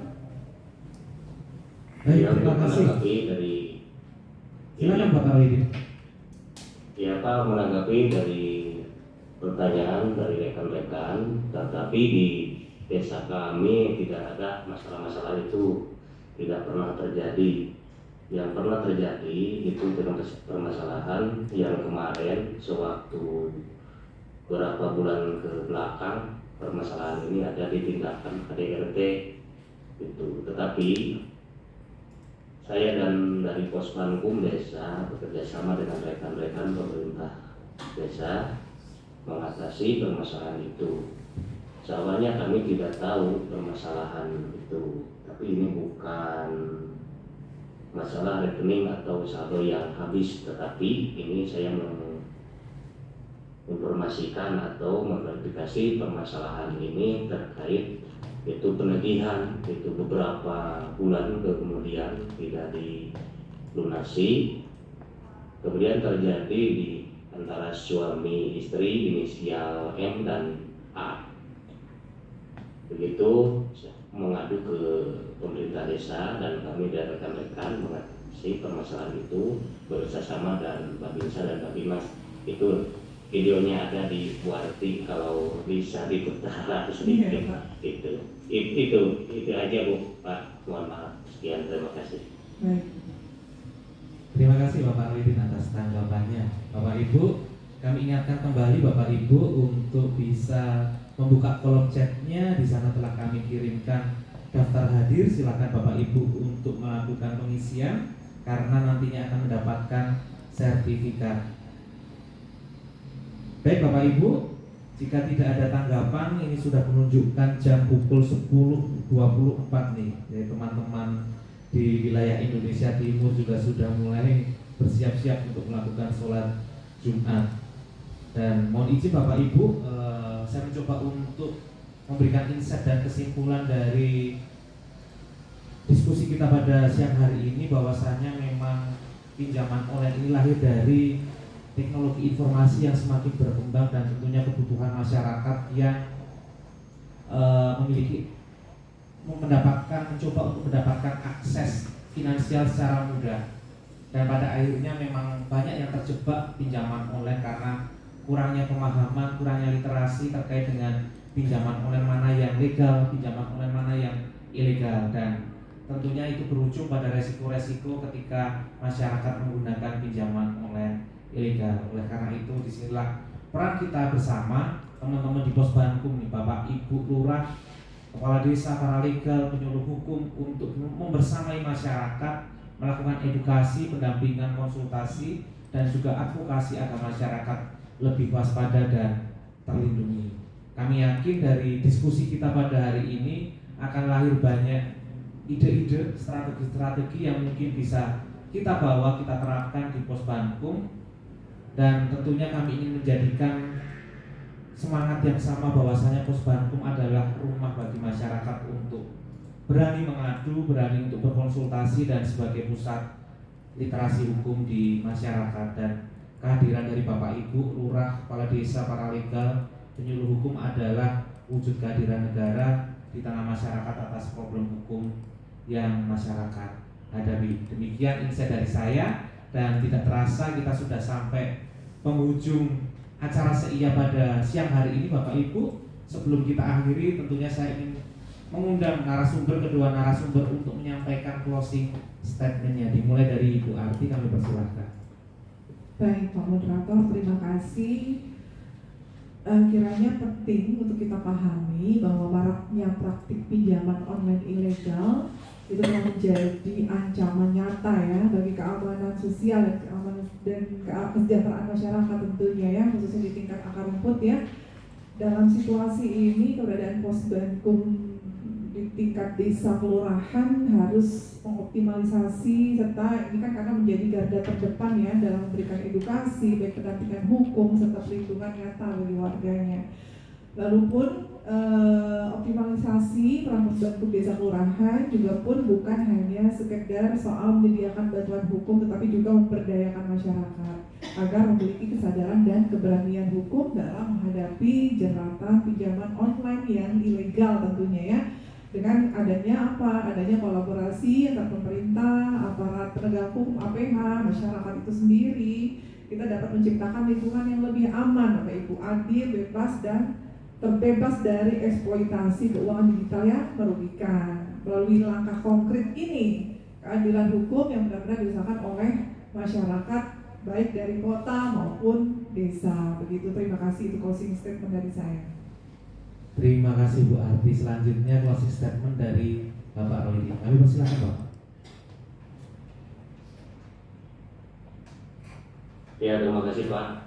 Alhamdulillah pada kesempatan ini saya Kepala Desa Mekar Jaya beserta Ibu dan Bapak Moderator, semua rekan-rekan kepala desa dari seluruh Indonesia. Alhamdulillah pada kesempatan ini tiada saja Pos Bankum Desa bisa membantu warga masyarakat di sekitar kita, karena maraknya pinjaman yang sangat di semua desa, itu pasti di semua desa. Ini di kampung juga masih marak, apalagi di kota. Mudah-mudahan semangat bagi kita para legal se-Indonesia. Sekian dan terima kasih. Assalamualaikum warahmatullahi wabarakatuh. Baik, terima kasih Pak Rohidi dan Bu Arti atas pesan penutupnya yang sangat inspiratif, dan kami mengucapkan terima kasih kepada seluruh peserta Sobat Seia yang telah bergabung secara online melalui Zoom, Instagram, dan TikTok @lukum_ri. Semoga sesi Seia pada siang hari ini bermanfaat, menambah wawasan dan memperkuat semangat kita untuk terus mewujudkan akses keadilan bagi masyarakat. Sampai jumpa di sesi Seia berikutnya. Tetap semangat dalam berbagi, berkolaborasi, dan saling menginspirasi. Seia, satu suara, satu langkah untuk akses keadilan. Wassalamualaikum warahmatullahi wabarakatuh. Selamat siang Bapak Ibu. Selamat warahmatullahi.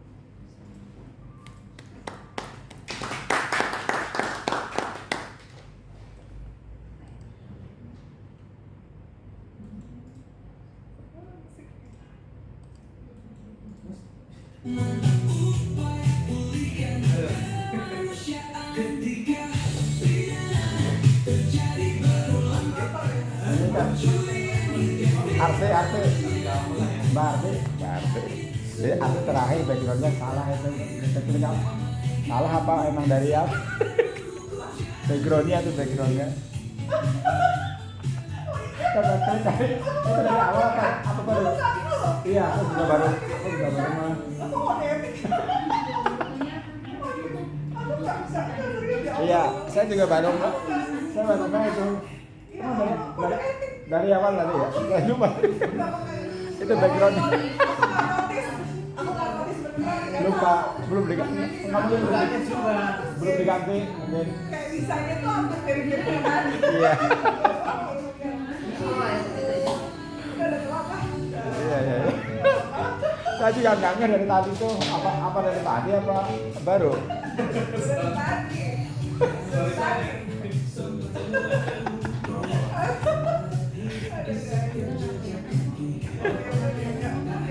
Kan ada temanya. Temanya yang modern kita kebaca kalau yang baca. Ini acara apaan ya?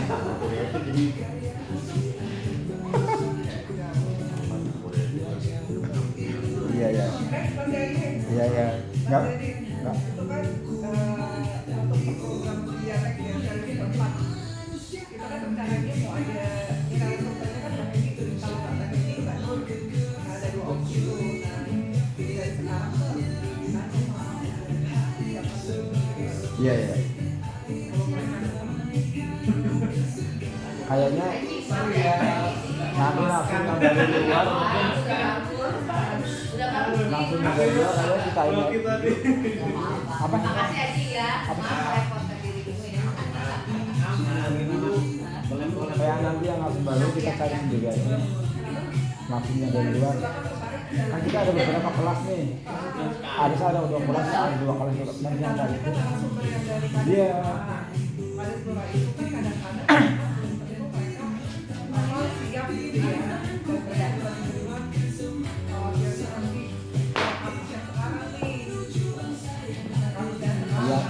Iya nanti media enggak pokoknya mungkin pernah sekali nangani itu aja biar ada sedikit pengalaman lah terhadap materi yang kita cuma kalau lewat muhajir lama sih kalau lewat muhajir lama lagi ini sampai ke akhir suratnya di ujung sore kan peserta dikit sih sore ini kan suratnya terlambat jadi pesertanya sedikit lumayan tadi sih 100. Terakhir berapa Pak? Yang pernah paling banyak diikutin Pak? Kemarin hampir 600 itu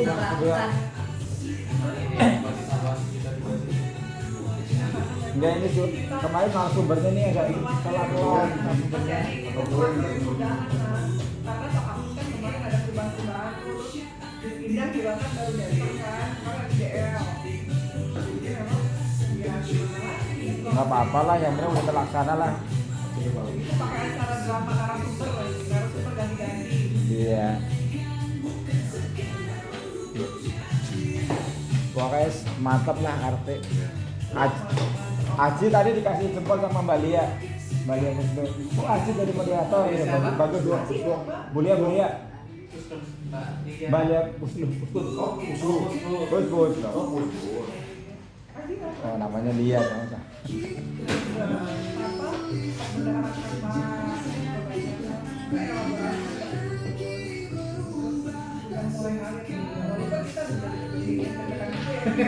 Itu beda loh sama yang di sini. Kalau yang lagi penonton yang nonton